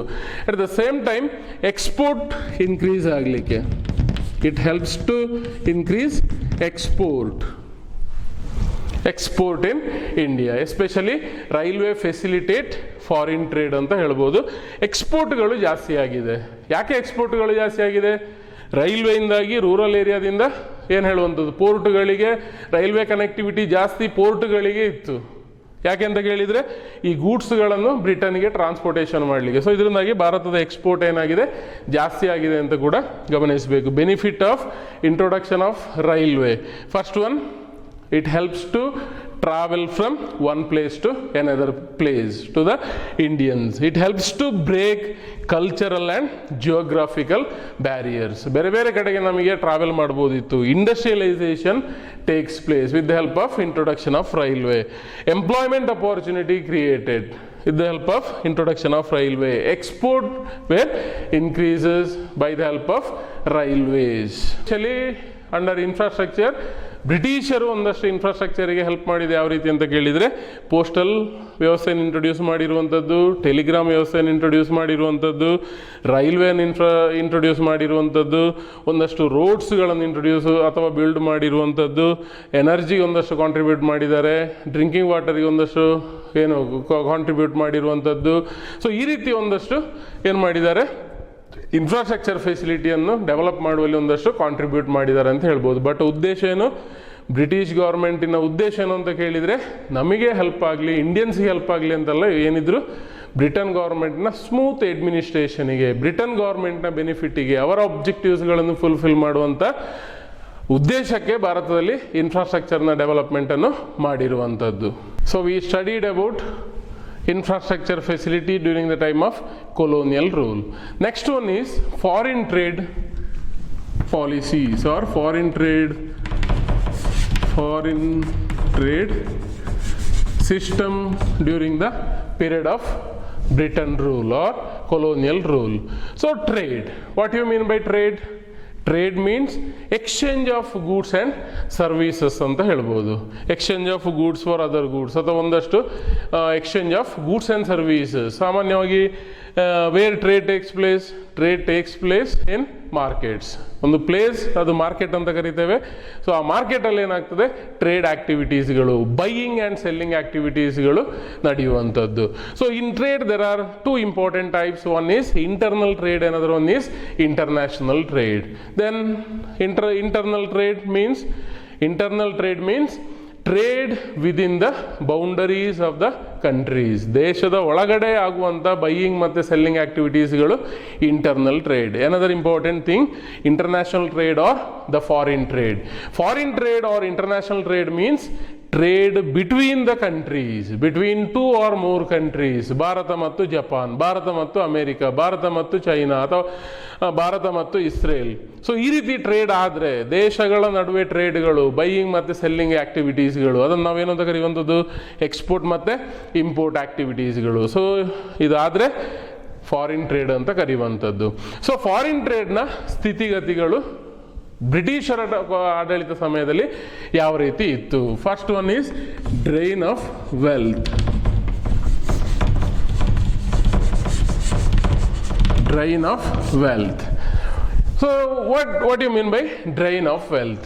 Drain of wealth means flow of wealth from India to Britain or flow of wealth from India to British government.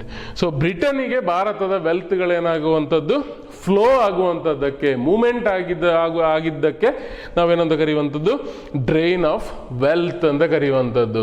ಎಕ್ಸ್ಪರ್ಟ್ಗಳು, ಹಿಸ್ಟೋರಿಯನ್ಸ್ಗಳು ಹೇಳ್ತಾರೆ ನಮ್ಮ ದೇಶ ತುಂಬ ಶ್ರೀಮಂತವಾಗಿತ್ತು, ಎಷ್ಟೋ ಏನು ಹೇಳುವಂಥದ್ದು ಬೆಲೆ ಬಾಳುವಂಥ ವಸ್ತುಗಳು ಅಥವಾ ಏನು ಹೇಳುವಂಥದ್ದು ರಿಸೋರ್ಸಸ್ಗಳು, ಎಕನಾಮಿಕ್ ಸೆನ್ಸಲ್ಲಿ ಹೇಳ್ತಿದ್ರೆ ರಿಸೋರ್ಸಸ್ಗಳು ನಮ್ಮಲ್ಲಿ ಬೇಕಾದಷ್ಟು ಇತ್ತು. ಎಲ್ಲ ರಿಸೋರ್ಸಸ್ಗಳನ್ನು ಬ್ರಿಟನ್ನಿಗೆ ನಾವು ಎಕ್ಸ್ಪೋರ್ಟ್ ಮಾಡಿದೆವು, ಅಥವಾ ಬ್ರಿಟಿಷರು ನಮ್ಮ ದೇಶದಿಂದ ಒಂದಷ್ಟು ವೆಲ್ತನ್ನು ಅಥವಾ ರಿಸೋರ್ಸಸ್ಗಳನ್ನು ಬ್ರಿಟನ್ಗೆ ತೆಗೆದುಕೊಂಡು ಹೋಗಿ ಅಲ್ಲಿ ಇಂಡಸ್ಟ್ರಿಯಲೈಸೇಷನ್ ಆಗಿರುವಂಥದ್ದು. ಬ್ರಿಟನ್ನಲ್ಲಿ ಇಂಡಸ್ಟ್ರಿಯಲೈಸೇಷನ್ ಆಗಲಿಕ್ಕೆ ತುಂಬ ಮುಖ್ಯ ಪಾತ್ರ ಯಾವುದು ಭಾರತ ವಹಿಸಿದೆ ಅಂತ ಹೇಳ್ಬೋದು. ಯಾಕಂದರೆ ನಮ್ಮವೆಲ್ಲ ವೆಲ್ತ್ಗಳು ಬ್ರಿಟನ್ನಿಗೆ ಫ್ಲೋ ಆಗ್ತಾ ಇತ್ತು. ಸೊ ಇದನ್ನು ನಾವು ಡ್ರೈನ್ ಆಫ್ ವೆಲ್ತ್ ಅಂತ ಕರೆಯುವಂಥದ್ದು, flow of wealth from India to Britain. So ಇದರಿಂದಾಗಿ ಒಂದಷ್ಟು ಏನು ಹೇಳುವಂಥದ್ದು, ನಮ್ಮ ದೇಶದಲ್ಲಿ ಒಂದಷ್ಟು ಪವರ್ಟಿ ಅಥವಾ ಒಂದಷ್ಟು ಎಕನಾಮಿಕಲಿ ಬ್ಯಾಕ್ವರ್ಡ್ನೆಸ್ ಆಗಲಿಕ್ಕೆ ಕೂಡ ಇದು ಕಾರಣ ಆಗಿದೆ, drain of wealth. So at the same time ಒಂದಷ್ಟು ಏನು ಹೇಳುವಂಥದ್ದು, ಎಕ್ಸ್ಪೋರ್ಟ್ ಸರ್ಪ್ಲಸ್ಗಳು ಆಗಿರುವಂಥದ್ದು. ಫಾರಿನ್ ಟ್ರೇಡ್ ಅಂದರೆ ಎಕ್ಸ್ಪೋರ್ಟ್ ಮತ್ತು ಇಂಪೋರ್ಟ್. ಎಕ್ಸ್ಪೋರ್ಟ್ ಸರ್ಪ್ಲಸ್ ಅಂದರೆ ಏನು? ಎಕ್ಸ್ಪೋರ್ಟ್ ಜಾಸ್ತಿ ಇದ್ದು ನಾವು ಮಾಡುವಂಥ ರಫ್ತು ಜಾಸ್ತಿ ಬ್ರಿಟನ್ನಿಗೆ, ಅದೇ ಇಂಪೋರ್ಟ್ ಏನಾಗಿರುವಂಥದ್ದು ಕಡಿಮೆ. ಈ ಕಂಡೀಷನ್ಗೆ ನಾವು ಎಕ್ಸ್ಪೋರ್ಟ್ ಜಾಸ್ತಿಯಾಗಿ ರಫ್ತು ಜಾಸ್ತಿಯಾಗಿ ಆಮದು ಕಡಿಮೆ ಆದರೆ ಅದನ್ನು ನಾವು ಎಕ್ಸ್ಪೋರ್ಟ್ ಸರ್ಪ್ಲಸ್ ಅಂತ ಕರಿತೇವೆ. 100 ರೂಪಾಯಿಯದ್ದು ನಾವು ಅಮೇರಿಕಾದಿಂದ ವಸ್ತುಗಳನ್ನು ತರಿಸಿ 50 ರೂಪಾಯಿ ಮಾತ್ರ ನಾವು ಏನು ಎಕ್ಸ್ಪೋರ್ಟ್ ಮಾಡಿದರೆ ಅದು ಎಕ್ಸ್ಪೋರ್ಟ್ ಡೆಫಿಸಿಟ್ ಆಗುವಂಥದ್ದು.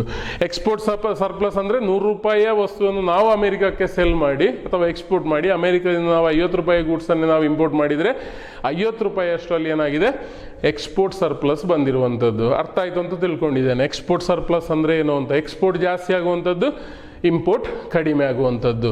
ಸೊ ನಮ್ಮ ದೇಶದಲ್ಲಿ ಫಾರಿನ್ ಟ್ರೇಡ್ ಪಾಲಿಸಿ ಅಥವಾ ಫಾರಿನ್ ಟ್ರೇಡ್ ಸಿಸ್ಟಮನ್ನು ನೋಡ್ಲಿಕ್ಕೆ ಹೋದರೆ ಬ್ರಿಟಿಷರ ಟೈಮಲ್ಲಿ export surplus took place. So export surplus ಯಾಕೆ ಆಯಿತು? ಯಾಕೆಂದರೆ ಎಗೇನ್ ಬ್ರಿಟಿಷ್ ಗೌರ್ಮೆಂಟ್ನ ಪಾಲಿಸಿಗಳು. ಸೊ ಏನು ಒಬ್ಜೆಕ್ಟಿವ್ ಇತ್ತು ಭಾರತವನ್ನು?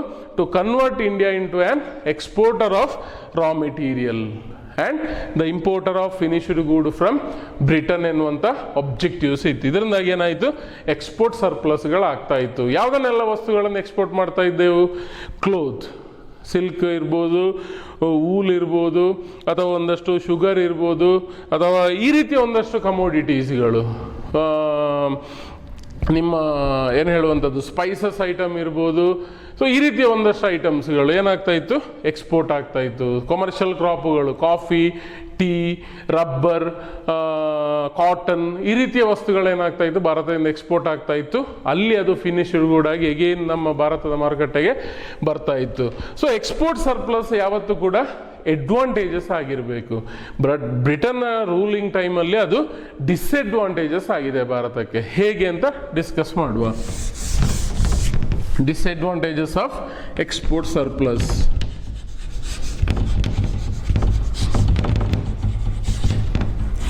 Disadvantage of export surplus. So export surplus ಸಾಮಾನ್ಯವಾಗಿ ಬೆನಿಫಿಟ್ ಅನ್ನು ಕೊಡ್ತದೆ. But during the colonial rule export surplus made disadvantage to our economy. ಯಾಕೆ ಡಿಸ್ಅಡ್ವಾಂಟೇಜಸ್ ಆಯಿತು ಅಂತ ಕೇಳಿದರೆ, ಈಗಂತೂ ಈಗಿನ ಕರೆಂಟ್ ಸಿಚುವೇಶನಲ್ಲಿ ಎಕ್ಸ್ಪೋರ್ಟ್ ಸರ್ಪ್ಲಸ್ ಸಾಧ್ಯವೇ ಇಲ್ಲ. ಯಾವತ್ತೂ ಕೂಡ ಇಂಪೋರ್ಟೇ ಜಾಸ್ತಿ ಆಗುವಂಥದ್ದು, ಎಕ್ಸ್ಪೋರ್ಟ್ಗಳು ಕಡಿಮೆ ಆಗುವಂಥದ್ದು. ಬಟ್ ಕೊಲೋನಿಯಲ್ ರೂಲಲ್ಲಿ ಭಾರತ ಎಕ್ಸ್ಪೋರ್ಟ್ ಜಾಸ್ತಿ ಮಾಡ್ತಾ ಇತ್ತು, ಇಂಪೋರ್ಟ್ ಕಡಿಮೆ ಮಾಡ್ತಾ ಇತ್ತು. So disadvantages of export surplus. ಯಾಕೆ ಎಕ್ಸ್ಪೋರ್ಟ್ ಸರ್ಪ್ಲಸ್ ಡಿಸ್ಅಡ್ವಾಂಟೇಜಸ್ ಆಯಿತು ಅಂತ ನೋಡ್ಲಿಕ್ಕೆ ಹೋದರೆ, ಸೊ ಬ್ರಿಟಿಷ್ ಗೌರ್ಮೆಂಟ್ ಏನು ಮಾಡ್ತಾ ಇತ್ತು, ಎಕ್ಸ್ಪೋರ್ಟನ್ನು ಆದಷ್ಟು ಎನ್ಕರೇಜ್ ಮಾಡ್ತಾ ಇತ್ತು. ಎಲ್ಲವೂ ಕೂಡ ಕಮೋಡಿಟೀಸ್ಗಳು ಬ್ರಿಟನ್ನಿಗೆ ಎಕ್ಸ್ಪೋರ್ಟ್ ಆಗ್ತಾ ಇತ್ತು. ಸೊ ಜಾಸ್ತಿ ನಾವು ಎಕ್ಸ್ಪೋರ್ಟ್ ಮಾಡಿದ್ದರಿಂದಾಗಿ ಎಕ್ಸ್ಪೋರ್ಟ್ ಸರ್ಪ್ಲಸ್ ಆಯಿತು. ಬಟ್ ಆ ಸರ್ಪ್ಲಸನ್ನು ಎಂಜಾಯ್ಮೆಂಟ್ ಮಾಡುವಂಥ ವ್ಯವಸ್ಥೆ ಆಗಲಿಲ್ಲ ಅಂತ ಹೇಳ್ಬೋದು. So second important thing is export surplus were used only for the British administration. Export ಸರ್ಪ್ಲಸ್ಗಳು ಯಾವುದಕ್ಕೆ ಯೂಸ್ ಆಯಿತು ಅಂತ ನೋಡಿದರೆ, ಅಡ್ಮಿನಿಸ್ಟ್ರೇಷನ್ನಿಗೆ, ಬ್ರಿಟಿಷ್ ಅಡ್ಮಿನಿಸ್ಟ್ರೇಟರ್ಸ್ಗಳಿಗೆ, ಬ್ರಿಟಿಷ್ ಒಂದಷ್ಟು ಆಫೀಸರ್ಸ್ಗಳಿಗೆ ಸ್ಯಾಲ್ರಿ ರೂಪದಲ್ಲಿ ಅವರ ಒಂದಷ್ಟು TADA ಟ್ರಾವೆಲ್ ಅಲವೆನ್ಸ್ ಅಥವಾ ಡೈಲಿ ಅಲವೆನ್ಸು, ಈ ರೀತಿ ಯಾವುದಕ್ಕೆ ಎಕ್ಸ್ಪೋರ್ಟ್ ಸರ್ಪ್ಲಸ್ಗಳು ಯೂಸ್ ಆಯಿತು ಅಂತ ಹೇಳ್ಬೋದು. So at the same time export surplus did not bring gold or silver to the country. Export surplus did not bring gold or silver to our nation. ಸಾಮಾನ್ಯ ನಾನು ಆಗ ಎಕ್ಸಾಂಪಲ್ ಕೊಟ್ಟೆ, 100 ರೂಪಾಯಿಯಷ್ಟು ಎಕ್ಸ್ಪೋರ್ಟ್ ಮಾಡಿದರೆ 50 ರೂಪಾಯಿಯಷ್ಟು ಇಂಪೋರ್ಟ್ ಮಾಡಿದರೆ 50 ರೂಪಾಯಿ ನಮಗೆ ಅದು ಲಾಭ ಅಥವಾ ಸರ್ಪ್ಲಸ್. ಬಟ್ ಇಲ್ಲಿ ಮೊದಲು ಮೊನಿಟರಿ ಸಿಸ್ಟಮ್ ಇರಲಿಲ್ಲ, ಗೋಲ್ಡ್ ಸ್ಟ್ಯಾಂಡರ್ಡ್ ಇತ್ತು. ಸೊ ಗೋಲ್ಡ್ ಸ್ಟ್ಯಾಂಡರ್ಡಲ್ಲಿ ಸರ್ಪ್ಲಸ್ ಆಯಿತು ಅಂತ ಹೇಳಿಕೊಂಡು ಯಾವುದೇ ಗೋಲ್ಡ್ ಅಥವಾ ಸಿಲ್ವರ್ಗಳು ದೇಶಕ್ಕೆ ಬರಲಿಲ್ಲ. ಏನು ಇದ್ರೂ ಕೂಡ ಅದನ್ನು ಯಾರು ಎಂಜಾಯ್ ಮಾಡ್ತಾ ಇದ್ರು? ಬ್ರಿಟಿಷ್ ಆಫೀಸರ್ಸ್ಗಳು, ಬ್ರಿಟಿಷ್ ಅಡ್ಮಿನಿಸ್ಟ್ರೇಟರ್ಸ್ಗಳು ಅವರ ಒಂದಷ್ಟು ಖರ್ಚು ವೆಚ್ಚಗಳನ್ನು ಸರಿದೂಗಿಸಲಿಕ್ಕೆ ಭಾರತದ ಎಕ್ಸ್ಪೋರ್ಟ್ ಸರ್ಪ್ಲಸ್ಗಳನ್ನು ಯೂಸ್ ಮಾಡ್ತಾ ಇದ್ರು ಎನ್ನುವಂಥದ್ದು ಶೋಚನೀಯವಾದ ಸ್ಥಿತಿ ಆಗಿತ್ತು. Disadvantages of export surplus. ಯಾಕೆ ಡಿಸ್ಅಡ್ವಾಂಟೇಜಸ್ ಆಯಿತು? ಒಂದಷ್ಟು ಎಕ್ಸ್ಪೋರ್ಟ್ ಸರ್ಪ್ಲಸ್ ಇಂದಾಗಿ ಎಕ್ಸ್ಪೋರ್ಟ್ ಜಾಸ್ತಿ ಆದ್ದರಿಂದ ಒಂದಷ್ಟು ಕಮೋಡಿಟೀಸ್ಗಳ ಶಾರ್ಟೇಜ್ಗಳು ಕೂಡ ಆಗಿರುವಂಥದ್ದು ಭಾರತದಲ್ಲಿ. ಎಸ್ಪೆಷಲಿ ಫುಡ್ ಗ್ರೇನ್ಸ್ಗಳು, ಎಸ್ಪೆಷಲಿ ಒಂದಷ್ಟು ಫುಡ್ ಐಟಮ್ಸ್ಗಳು, ಅಗ್ರಿಕಲ್ಚರ್ ಪ್ರಾಡಕ್ಟ್ಸ್ಗಳು, ಅಥವಾ ನಾನಾಗಲೇ ಹೇಳಿದೆ ಕಾಟನ್ ಸಿಲ್ಕ್ಗಳು ಅಥವಾ ಕಾಟನ್ ಕ್ಲೋತ್ಗಳು, ಸಿಲ್ಕ್ ಕ್ಲೋತ್, ಈ ರೀತಿಯ ಒಂದಷ್ಟು ಐಟಮ್ಸ್ಗಳ ಶಾರ್ಟೇಜ್ಗಳು ಆಗಿದೆ. ಯಾಕೆ ಆಗಿದೆ ಅಂತ ಕೇಳಿದರೆ ಇದ್ದ ವಸ್ತುಗಳನ್ನೆಲ್ಲ ನಾವು ಬ್ರಿಟನ್ನಿಗೆ ಎಕ್ಸ್ಪೋರ್ಟ್ ಮಾಡ್ತಾ ಇದ್ದೆವು. ನಮ್ಮ ಕಸ್ಟಮರ್ಸ್ಗಳಿಗೆ ಶಾರ್ಟೇಜ್ಗಳು, ಮಾರ್ಕೆಟಲ್ಲಿ ಶಾರ್ಟೇಜ್ಗಳು ಆಗ್ತಾ ಇತ್ತು. ಎಕ್ಸ್ಪೋರ್ಟ್ ಸರ್ಪ್ಲಸನ್ನು ಯಾರು ಯೂಸ್ ಮಾಡ್ತಾ ಇದ್ದು? ಬ್ರಿಟಿಷ್ ಅಡ್ಮಿನಿಸ್ಟ್ರೇಟರ್ಸ್ಗಳು, ಆಫೀಸರ್ಸ್ಗಳಿಗೆ, ಅವರ ಮಿಲಿಟರಿ ಒಂದಷ್ಟು ಆರ್ಮಿ ಪರ್ಸನ್ಗಳಿಗೆ, ಸೋಲ್ಜರ್ಸ್ಗಳಿಗೆ ಸ್ಯಾಲ್ರಿ ಕೊಡುವಂಥದ್ದು, ಅಡ್ಮಿನಿಸ್ಟ್ರೇಟರ್ಗಳಿಗೆ ಸ್ಯಾಲ್ರಿ ಕೊಡುವಂಥದ್ದು, ಬ್ರಿಟಿಷ್ ಆಫೀಸರ್ಗಳಿಗೆ ಸ್ಯಾಲ್ರಿ ಕೊಡುವಂಥದ್ದು, ಅವರ ಟ್ರಾವೆಲ್ ಚಾರ್ಜಸ್ಗಳಿಗೆ, ಅವರ ಡೈಲಿ ಒಂದಷ್ಟು ಎಕ್ಸ್ಪೆಂಡಿಚರ್ಗೆ ಅದು ಯೂಸ್ ಆಗ್ತಾ ಇತ್ತು. Export surplus did not bring gold or silver to the nation. ಸಾಮಾನ್ಯವಾಗಿ ಸರ್ಪ್ಲಸ್ಗಳು 18th ಸೆಂಚುರಿಯಲ್ಲಿ ಟ್ರಾನ್ಸಾಕ್ಷನ್ಸ್ಗಳು ಮೊನಿಟರಿ ಅಥವಾ ಅಮೌಂಟ್ ಅಥವಾ ದುಡ್ಡಿನ ಮೂಲಕ ಆಗ್ತಾ ಇರಲಿಲ್ಲ. ಗೋಲ್ಡ್ ಸ್ಟ್ಯಾಂಡರ್ಡಲ್ಲಿದ್ದರೆ ಗೋಲ್ಡ್ ಅಥವಾ ಸಿಲ್ವರ್ಗಳು ಬರಬೇಕಿತ್ತು. ಬಟ್ ಯಾವುದೇ ಗೋಲ್ಡ್ ಆರ್ ಸಿಲ್ವರ್ ಕೂಡ ಎಕ್ಸ್ಪೋರ್ಟ್ ಸರ್ಪ್ಲಸ್ಸಿಂದ ಭಾರತಕ್ಕೆ ಆಗಲಿಲ್ಲ. ಸೊ ಅದರಿಂದಾಗಿ export surplus did not bring or advantages to our country, our economy ಅಂತ ಹೇಳ್ಬೋದು. Disadvantages of export surplus to our economy. So ಈ 3 ಪಾಯಿಂಟ್ಸ್ಗಳು ನಮಗೆ ಎಕ್ಸ್ಪೋರ್ಟ್ ಸರ್ಪ್ಲಸ್ಸಿಂದ ಬೆನಿಫಿಟ್ ಆಗಲಿಲ್ಲ ಅಂತ ಹೇಳ್ತದೆ. ಸೊ ಅದರ ಜೊತೆಗೆ ಯಾವ ಕಂಟ್ರೀಸ್ಗಳ ಜೊತೆಗೆ ಟ್ರೇಡ್ ಆಗ್ತಾ ಇತ್ತು, ಎಷ್ಟು ವಾಲ್ಯೂಮ್ ಅಷ್ಟು ಟ್ರೇಡ್ಗಳು ಆಗ್ತಾ ಇತ್ತು. ಸೊ ಯಾವ ಕಂಟ್ರೀಸ್ಗಳ ಜೊತೆಗೆ ನಮ್ಮ ಫಾರಿನ್ ಟ್ರೇಡ್ಗಳು ಇತ್ತು, ಯಾವೆಲ್ಲ ಗೂಡ್ಸ್ಗಳು ಎಕ್ಸ್ಪೋರ್ಟ್ ಇಂಪೋರ್ಟ್ ಆಗ್ತಾ ಇತ್ತು ಎನ್ನುವಂಥದ್ದು.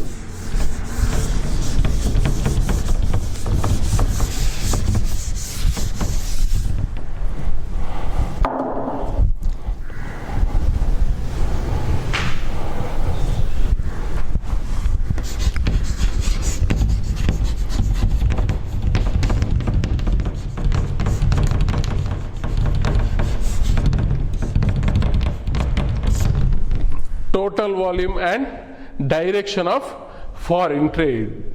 So total volume of trade, ಎಷ್ಟು ಗಾತ್ರದಲ್ಲಿ ಟ್ರೇಡ್ಗಳಾಗ್ತಾ ಇತ್ತು. ಅದೇ ರೀತಿ ಡೈರೆಕ್ಷನ್, ಯಾವ ಕಂಟ್ರೀಸ್ಗಳ ನಡುವೆ ಟ್ರೇಡ್ ಎಕ್ಸ್ಪೋರ್ಟ್ ಇಂಪೋರ್ಟ್ಗಳು ಆಗ್ತಾ ಇತ್ತು ಎನ್ನುವಂಥದ್ದು. So total volume of trade ಅತ್ಯಂತ ಕಡಿಮೆ ಆಗ್ತಾ ಇತ್ತು. ಯಾಕೆ ಕಡಿಮೆ ಆಗ್ತಾ ಇತ್ತು ಅಂತ ಕೇಳಿದರೆ, ಒಂದು ರೀತಿಯಲ್ಲಿ ಎಕ್ಸ್ಪೋರ್ಟ್ ಮತ್ತು ಇಂಪೋರ್ಟ್ಗಳಿಗೆ ಗೌರ್ಮೆಂಟ್ ಏನು ಮಾಡ್ಬೋದು, ಟ್ಯಾಕ್ಸ್ಗಳನ್ನು ಇಂಪೋಸ್ ಮಾಡ್ಬೋದು, ಅಥವಾ ಫಾರಿನ್ ಟ್ರೇಡ್ ಮೇಲೆ ಗೌರ್ಮೆಂಟ್ ಸಾಮಾನ್ಯವಾಗಿ ಟ್ಯಾಕ್ಸ್ಗಳನ್ನು ಇಂಪೋಸ್ ಮಾಡ್ತದೆ. ಸೊ ಅದನ್ನು ನಾವು ಟ್ಯಾರಿಫ್ ಅಥವಾ ಕೋಟಾಸ್ ಅಂತ ಕರೆಯುವಂಥದ್ದು. High tariff. So what you mean by tariff? Tariff is in the form of, it is a tax levied on export and imports. So tariff, high imposition of high tariff ಅಥವಾ duties on export and import ಒಂದು total volume of foreign ಟ್ರೇಡನ್ನು ಏನು ಮಾಡಿದೆ, decline ಮಾಡಿದೆ ಅಂತ ಹೇಳ್ಬೋದು. Foreign trade ಅತ್ಯಂತ ಕಡಿಮೆ ಇತ್ತು. ಯಾಕೆ ಕಡಿಮೆ ಇತ್ತು ಅಂತ ಕೇಳಿದರೆ, high rate of tariff. Especially ಯಾವ ರೀತಿ ಎಷ್ಟು ಡಿಸ್ಕ್ರಿಮಿನೇಷನ್ ಮಾಡ್ತಾ ಇದ್ರು ಬ್ರಿಟಿಷರು ಅಂತ ಕೇಳಿದರೆ, ಬ್ರಿಟನ್ ಗೌರ್ಮೆಂಟಿಗೆ ಅಥವಾ ಬ್ರಿಟನ್ ಕಂಟ್ರಿಗೆ ಎಕ್ಸ್ಪೋರ್ಟ್ ಆಗೋ ಗೂಡ್ಸ್ ಮೇಲೆ ಲೋವರ್ ಟ್ಯಾರಿಫ್ ಅಥವಾ ಲೋ ಟ್ಯಾಕ್ಸ್. ಅದೇ ಬೇರೆ ಯಾವುದೋ ಒಂದು ಕಂಟ್ರಿ, ಶ್ರೀಲಂಕಾಕ್ಕೆ ನಾವು ಎಕ್ಸ್ಪೋರ್ಟ್ ಮಾಡ್ತಾ ಇದ್ದೇವೆ ಅಂತಂದರೆ ಹೈ ಟ್ಯಾಕ್ಸ್. ಬ್ರಿಟನ್ನಿಂದ ನಾವು ಇಂಪೋರ್ಟ್ ಮಾಡುವಾಗ ಲೋ ಟ್ಯಾರಿಫ್ ಅಥವಾ ಟ್ಯಾಕ್ಸ್ ಕಡಿಮೆ ಅದಕ್ಕೆ. ಅದೇ ನಾವು ಶ್ರೀಲಂಕಾದಿಂದ ಯಾವುದೋ ಒಂದು ಗೂಡ್ಸನ್ನು ಇಂಪೋರ್ಟ್ ಮಾಡ್ತಾ ಇದ್ದೇವೆ ಅಂತಂದರೆ ಹೈ ಟ್ಯಾರಿಫನ್ನು ಇಂಪೋಸ್ ಮಾಡ್ತಾ ಇದ್ರು. ಸೊ ಇಷ್ಟರ ಮಟ್ಟಿಗೆ ಡಿಸ್ಕ್ರಿಮಿನೇಷನ್ ಅನ್ನು ಮಾಡಿದ್ರು. ಇದರಿಂದಾಗಿ total volume of foreign trade ಏನಾಗಿದೆ, ಡಿಕ್ರೀಸ್ ಅದನ್ನು ಕೂಡ ಗಮನಿಸಬಹುದು. So volume and direction of foreign trade. Total volume of foreign trade declined during the time of colonial rule. The important reason is imposition of higher tariff on export and import except Britain ಅಂತ ಕೂಡ ಹೇಳ್ಬೋದು. So ನಮ್ಮ ಪ್ರಾಡಕ್ಟ್ಗಳು ಯಾವುದೆಲ್ಲ ಅಂತ ನೋಡಿದರೆ, ನಾವು export ಮಾಡ್ತಾ ಇದ್ದಿರುವಂಥ ಪ್ರಾಡಕ್ಟ್ಗಳು ರಾ cotton ಇರ್ಬೋದು, ರಾ ಸಿಲ್ಕ್ ಇರ್ಬೋದು, ಶುಗರ್ ಇರ್ಬೋದು, ಪೇಪರ್ ಇರ್ಬೋದು, ಅಥವಾ ಒಂದಷ್ಟು ವೂಲ್ ಇರ್ಬೋದು. ಸೊ ಈ ರೀತಿ ಒಂದಷ್ಟು ಐಟಮ್ಸ್ಗಳನ್ನು, ಪ್ರೈಮರಿ ಪ್ರಾಡಕ್ಟ್ಗಳನ್ನು, ಅಗ್ರಿಕಲ್ಚರ್ ಫುಡ್ ಗ್ರೇನ್ಸ್ಗಳನ್ನು, ಕಮರ್ಷಿಯಲ್ ಕ್ರಾಪ್ಸ್ಗಳನ್ನು ನಾವೇನು ಮಾಡ್ತಾ ಇದ್ದೆವು, ಎಕ್ಸ್ಪೋರ್ಟ್ ಮಾಡ್ತಾ ಇದ್ದೆವು. ಸೊ ಎಗೇನ್ ನಾವು ಇಂಪೋರ್ಟ್ ಮಾಡ್ತಾ ಇದ್ದಿರುವಂಥದ್ದು ಫಿನಿಶ್ಡ್ ಗೂಡ್ ಆಗಿರುವಂಥ, ಅಥವಾ ಏನು ಹೇಳುವಂಥದ್ದು, ರಾ ಕಾಟನ್ ಹೋಗಿ ಕಾಟನ್ ಏನು ಕ್ಲೋತ್ಗಳು, ರಾ ಸಿಲ್ಕ್ ಹೋಗಿ ಸಿಲ್ಕ್ ಕ್ಲೋತ್ಗಳು, ಉಲನ್ ಕ್ಲೋತ್ಗಳು, ರಾ ಉಲನ್ ವೂಲ್ ಎಕ್ಸ್ಪೋರ್ಟ್ ಆಗ್ತಾ ಇತ್ತು, ಉಲನ್ ಕ್ಲೋತ್ಗಳು ಇಂಪೋರ್ಟ್ ಆಗ್ತಾ ಇತ್ತು. ಕಾಫಿ ಬೆಳೆಗಳನ್ನು ನಾವು ಎಕ್ಸ್ಪೋರ್ಟ್ ಮಾಡ್ತಾ ಇದ್ದೆವು, ಕಾಫಿ ಪೌಡರ್ ಇಂಪೋರ್ಟ್ ಮಾಡ್ತಾ ಇದ್ದೆವು. ಹತ್ತಿಯನ್ನು ಎಕ್ಸ್ಪೋರ್ಟ್ ಮಾಡ್ತಾ ಇದ್ದೆವು, ಕ್ಲೋತನ್ನು ಇಂಪೋರ್ಟ್ ಮಾಡ್ತಾ ಇದ್ದೆವು. ಈ ಪರಿಸ್ಥಿತಿಯನ್ನು ಅಂದರೆ ಒಂದು ರೀತಿಯ ದಬ್ಬಾಳಿಕೆ ಮಾಡುವಂಥ ಕೆಲಸಗಳನ್ನು ಕೂಡ ಮಾಡಿದರು. ಸೊ ಒಂದಷ್ಟು ಪ್ರಾಡಕ್ಟ್ಗಳು ಎಕ್ಸ್ಪೋರ್ಟ್ ಆಗ್ತಾ ಇದ್ರು, ಒಂದಷ್ಟು ಪ್ರಾಡಕ್ಟ್ಗಳು ಇಂಪೋರ್ಟ್ ಆಗ್ತಾ ಇತ್ತು. ಮೋರ್ ದ್ಯಾನ್ 50%, ಒಂದು ಇಂಟ್ರೆಸ್ಟಿಂಗ್ ಪಾಯಿಂಟ್ ನೋಡಿಕೊಳ್ಳಿ, more than 50% of export only to the Britain. Remaining ಯಾವ ಕಂಟ್ರೀಸ್ಗಳಿಗೆಲ್ಲ ಎಕ್ಸ್ಪೋರ್ಟ್ ಮಾಡ್ತಾ ಇದ್ದೇವೆ ಅಂತ ಕೇಳಿದರೆ, ಶ್ರೀಲಂಕಾ, ಚೈನಾ, ಈ ರೀತಿಯ ಒಂದಷ್ಟು ಇರಾನ್, ಈ ರೀತಿಯ ಕಂಟ್ರೀಸ್ಗಳಿಗೆ ನಾವು ಎಕ್ಸ್ಪೋರ್ಟ್ ಮಾಡ್ತಾ ಇದ್ದೇವೆ, ಅಥವಾ ಫಾರಿನ್ ಟ್ರೇಡ್ ಇಂಪೋರ್ಟ್ ಎಕ್ಸ್ಪೋರ್ಟ್ಗಳು ಮಾಡ್ತಾ ಇತ್ತು. 50% ಅಷ್ಟು ಎಕ್ಸ್ಪೋರ್ಟ್ ಮತ್ತು ಇಂಪೋರ್ಟ್ಗಳು ನಮ್ಮ ಫಾರಿನ್ ಟ್ರೇಡ್ ಯಾರ ಜೊತೆ, ಬ್ರಿಟನ್ನ ಜೊತೆ ಅಥವಾ ಇಂಗ್ಲೆಂಡ್ನ ಜೊತೆ. ಅದರ ರಿಮೈನಿಂಗ್ ಒಂದಷ್ಟು ಎಕ್ಸ್ಪೋರ್ಟ್ ಇಂಪೋರ್ಟ್ಗಳು ಶ್ರೀಲಂಕಾ, ಚೈನಾ, ಇರಾನ್, ಈ ರೀತಿಯ ಒಂದಷ್ಟು ಕಂಟ್ರೀಸ್ಗಳ ನಡುವೆ ಆಗ್ತಾ ಇತ್ತು. ಇನ್ನೊಂದು ಇಂಪಾರ್ಟೆಂಟ್ ಡೈರೆಕ್ಷನ್ ಅಲ್ಲಿ ನೋಡ್ತಿದ್ರೆ, opening up of Suez canal. ಒಂದು ಏನು ಹೇಳುವಂಥದ್ದು, ಸಿ ರೂಟ್ ಮೂಲಕ ಎಕ್ಸ್ಪೋರ್ಟ್ ಇಂಪೋರ್ಟ್ಗಳು ಸಾಮಾನ್ಯವಾಗಿ ಬ್ರಿಟಿಷರ ಟೈಮಲ್ಲಿ ಆಗ್ತಾ ಇತ್ತು. But during the time of 1850s Egypt ಮೂಲಕ ಸುಯೆಜ್ ಕ್ಯಾನಲ್ ಎನ್ನುವ ಒಂದು ಟ್ರಾನ್ಸ್ಪೋರ್ಟೇಷನ್ ರೋಡ್ ಅಂತ ಹೇಳ್ಬೋದು ಓಪನ್ ಆದ ಕಾರಣ ಬ್ರಿಟನ್ನಿಗೆ ಇನ್ನೂ ಕೂಡ ಭಾರತ ಹತ್ತಿರ ಆಯಿತು. ಇದರಿಂದಾಗಿ ಎಕ್ಸ್ಪೋರ್ಟ್ ಇಂಪೋರ್ಟ್ಗಳು ಬ್ರಿಟನ್ನ ಜೊತೆ ಜಾಸ್ತಿ ಆಯಿತು ಅಂತ ಕೂಡ ಹೇಳ್ಬೋದು. So total volume and direction of foreign trade, ಭಾರತದ ಫಾರಿನ್ ಟ್ರೇಡ್ನ ಟೋಟಲ್ ಗಾತ್ರ ಯಾವ ರೀತಿ ಇತ್ತು, ಅದೇ ರೀತಿ ಡೈರೆಕ್ಷನ್ ಯಾವ ಕಂಟ್ರೀಸ್ಗಳ ನಡುವೆ ವ್ಯವಹಾರ ಇತ್ತು, ಫಾರಿನ್ ಟ್ರೇಡ್ಗಳು ಪಾರ್ಟಿಸಿಪೇಟ್ ಮಾಡ್ತಾ ಇತ್ತು. So total volume of foreign trade declined during the time of colonial rule. The important reason for that, increase in tariff or tax on export commodity and import commodities. At the same time, products like raw cotton, raw silk, wool ಅಥವಾ ಶುಗರ್ಗಳು export ಆಗ್ತಾ ಇತ್ತು, finished ಗೂಡ್ಗಳು import ಆಗ್ತಾ ಇತ್ತು. 50% of our export and import only with Britain, remaining with Sri Lanka, China, Iran, ಈ ರೀತಿ ಒಂದಷ್ಟು ಕಂಟ್ರೀಸ್ಗಳ ಜೊತೆ. ಅದೇ ರೀತಿ Suez canal, opening up of Suez canal increases India's foreign trade ಅಂತ ಹೇಳ್ಬೋದು ವಿತ್ ಬ್ರಿಟನ್. ಯಾಕೆಂತ ಹೇಳಿದರೆ ಬ್ರಿಟನಿಗೆ ಟ್ರಾನ್ಸ್ಪೋರ್ಟೇಷನಲ್ಲಿ ಒಂದಷ್ಟು ಕಾಸ್ಟ್ ಬೆನಿಫಿಟ್ ಆಗ್ತಾ ಇತ್ತು. ಇದರಿಂದ Suez SUEZ Suez canal open ಆಗಿರುವಂಥದ್ದು ಈಜಿಪ್ಟಲ್ಲಿ. ಸೊ ಈ ರೀತಿಯ ಒಂದಷ್ಟು ವಿಚಾರಗಳು volume and direction of foreign trade. So we already discussed about industrial sector during the time of British rule, agriculture sector under colonial rule, infrastructure, at the same time foreign trade. So now we will discuss about what are the positive contribution made by British or colonial government to India. So positive contribution.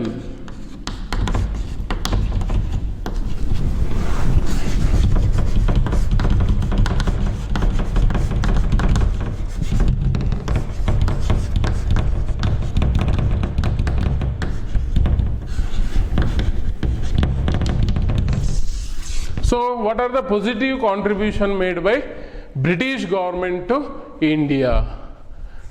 ಅವರ ಬೆನಿಫಿಟಿಗೆ ಅಥವಾ ಬ್ರಿಟನ್ನ ಬೆನಿಫಿಟಿಗೆ ಇರ್ಬೋದು, ಅವರ administration setup ಅನ್ನು strong ಮಾಡೋ ಉದ್ದೇಶದಿಂದ ಇರ್ಬೋದು, ಒಂದಷ್ಟು ಪಾಸಿಟಿವ್ ಕಾಂಟ್ರಿಬ್ಯೂಷನ್ ಅನ್ನು ಭಾರತೀಯರಿಗೆ ನೀಡಿರುವಂಥದ್ದು. First one is self sufficiency in food production.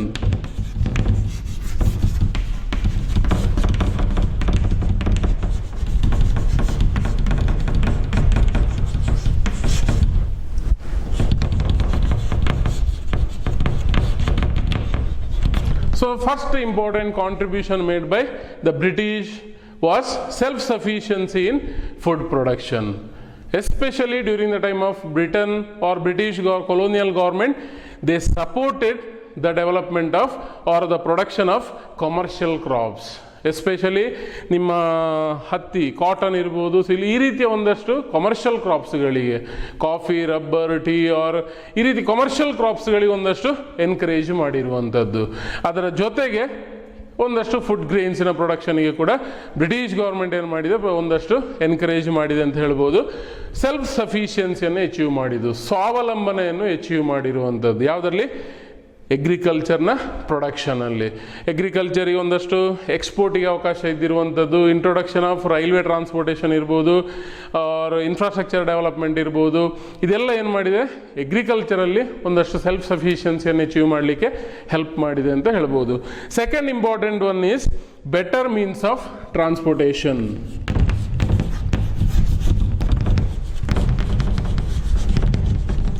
Better means of transportation. So under transportation sector also, transportation. So better means of transportation.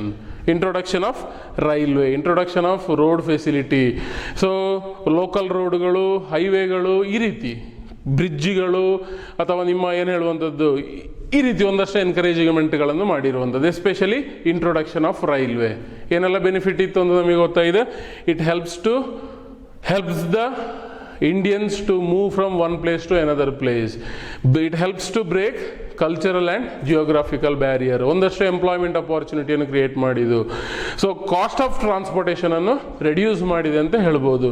So better means of transportation facility helped Indians ಅಂತ ಹೇಳ್ಬೋದು. Third one, effective administration setup. Effective administration setup. Administration, ಈಗ ಇರುವಂಥ administration setup ಇರ್ಬೋದು, ಆಡಳಿತ ವ್ಯವಸ್ಥೆ ಇರ್ಬೋದು, ಇದೆಲ್ಲ ಕೂಡ ಯಾರ ಕಾಂಟ್ರಿಬ್ಯೂಷನ್ ಅಂತ ಕೇಳಿದರೆ ಬ್ರಿಟಿಷ್ ಗೌರ್ಮೆಂಟ್ನ ಕಾಂಟ್ರಿಬ್ಯೂಷನ್. ಪ್ರೆಸಿಡೆಂಟ್ ಅಥವಾ ಪ್ರೈಮ್ ಮಿನಿಸ್ಟರ್, ಲೋಕಸಭಾ, ರಾಜ್ಯಸಭಾ, ಈ ರೀತಿ. ಸೊ ಈಗಿನ DC-ಗಳಿರ್ಬೋದು, ಕಲೆಕ್ಟರ್ಗಳು, ಸೊ ಇದೆಲ್ಲ ವ್ಯವಸ್ಥೆ ಮೊದಲು ಅದರ ಬುನಾದಿ ಅಥವಾ ಬೇಸ್ ಇರುವಂಥದ್ದು ಏನಿದ್ರು ಕೂಡ ಬ್ರಿಟಿಷ್ ಗೌರ್ಮೆಂಟ್ನ ಅಡ್ಮಿನಿಸ್ಟ್ರೇಷನ್ ಸೆಟಪ್. ವೈಸರಾಯ್ಗಳು, ಬ್ರಿಟಿಷ್ ಇಂಗ್ಲೆಂಡಿಂದ ವೈಸರಾಯ್ಗಳು ಬರೋ ಇಂಡಿಯಾವನ್ನು ಒಂದಷ್ಟು ಅಡ್ಮಿನಿಸ್ಟ್ರೇಷನ್ ಮಾಡುವಂಥ ಪರ್ಪಸ್ಸಿಗೆ.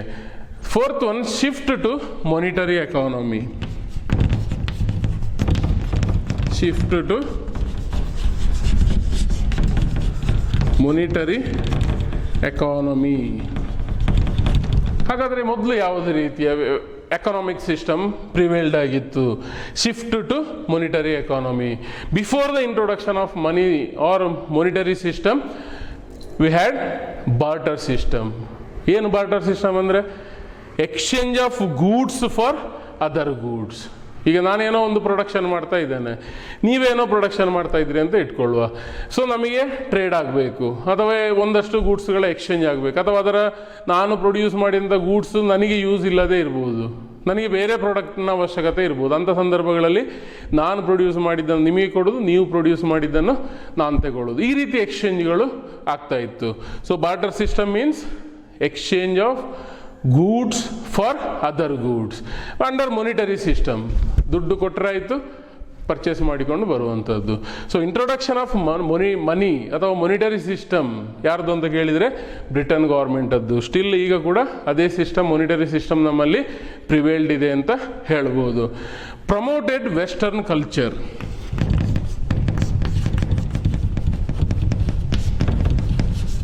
Promoted western culture. ಸೊ ಅವರ್ ಕಲ್ಚರ್, ಅವರ್ ಟ್ರೆಡಿಷನ್. ಈಗೇನಾಗಿದೆ, ನಮ್ಮ ಕಲ್ಚರ್ ವೆಸ್ಟರ್ನ್ ಕಲ್ಚರ್ ಆಗಿದೆ. ನಮ್ಮ ಫುಡ್ ಐಟಮ್ಸ್ಗಳಿರ್ಬೋದು, ನಮಗೆ ಗಂಜಿ ಬೇಡ, pizza, burger. So automatically western food ಬಗ್ಗೆ ನಾವು ಎಡಿಕ್ಟ್ ಆಗ್ತಾ ಇದ್ದೇವೆ ಅಂತ ಹೇಳ್ಬೋದು. ನಮ್ಮ ಡ್ರೆಸ್ಸಿಂಗ್ ಸೆನ್ಸ್ ಇರ್ಬೋದು, ಸೆಕೆ ಆಗ್ತಾ ಇದೆ ಆದರೂ ನಮಗೆ ಟೈ ಬೇಕು. ಸೊ ಈ ರೀತಿ ನಮ್ಮ ವೇ ಆಫ್ ಲೈಫ್ ಇರ್ಬೋದು, ಫುಡ್ ಐಟಮ್ಸ್ ಇರ್ಬೋದು, ಡ್ರೆಸ್ ಸ್ಟೈಲ್ ಇರ್ಬೋದು, ನಮ್ಮ ಸೋಷಲ್ ಒಂದಷ್ಟು ಸಿಸ್ಟಮ್ಸ್ಗಳಿರ್ಬೋದು, ಎಲ್ಲವೂ ಕೂಡ ವೆಸ್ಟರ್ನ್ ಆಗ್ತಾ ಇದೆ. ನಮ್ಮ ಎಜುಕೇಷನ್ ವೆಸ್ಟರ್ನ್ ಆಗಿದೆ. ಸೊ ಈ ರೀತಿ it helps to promote western culture in India.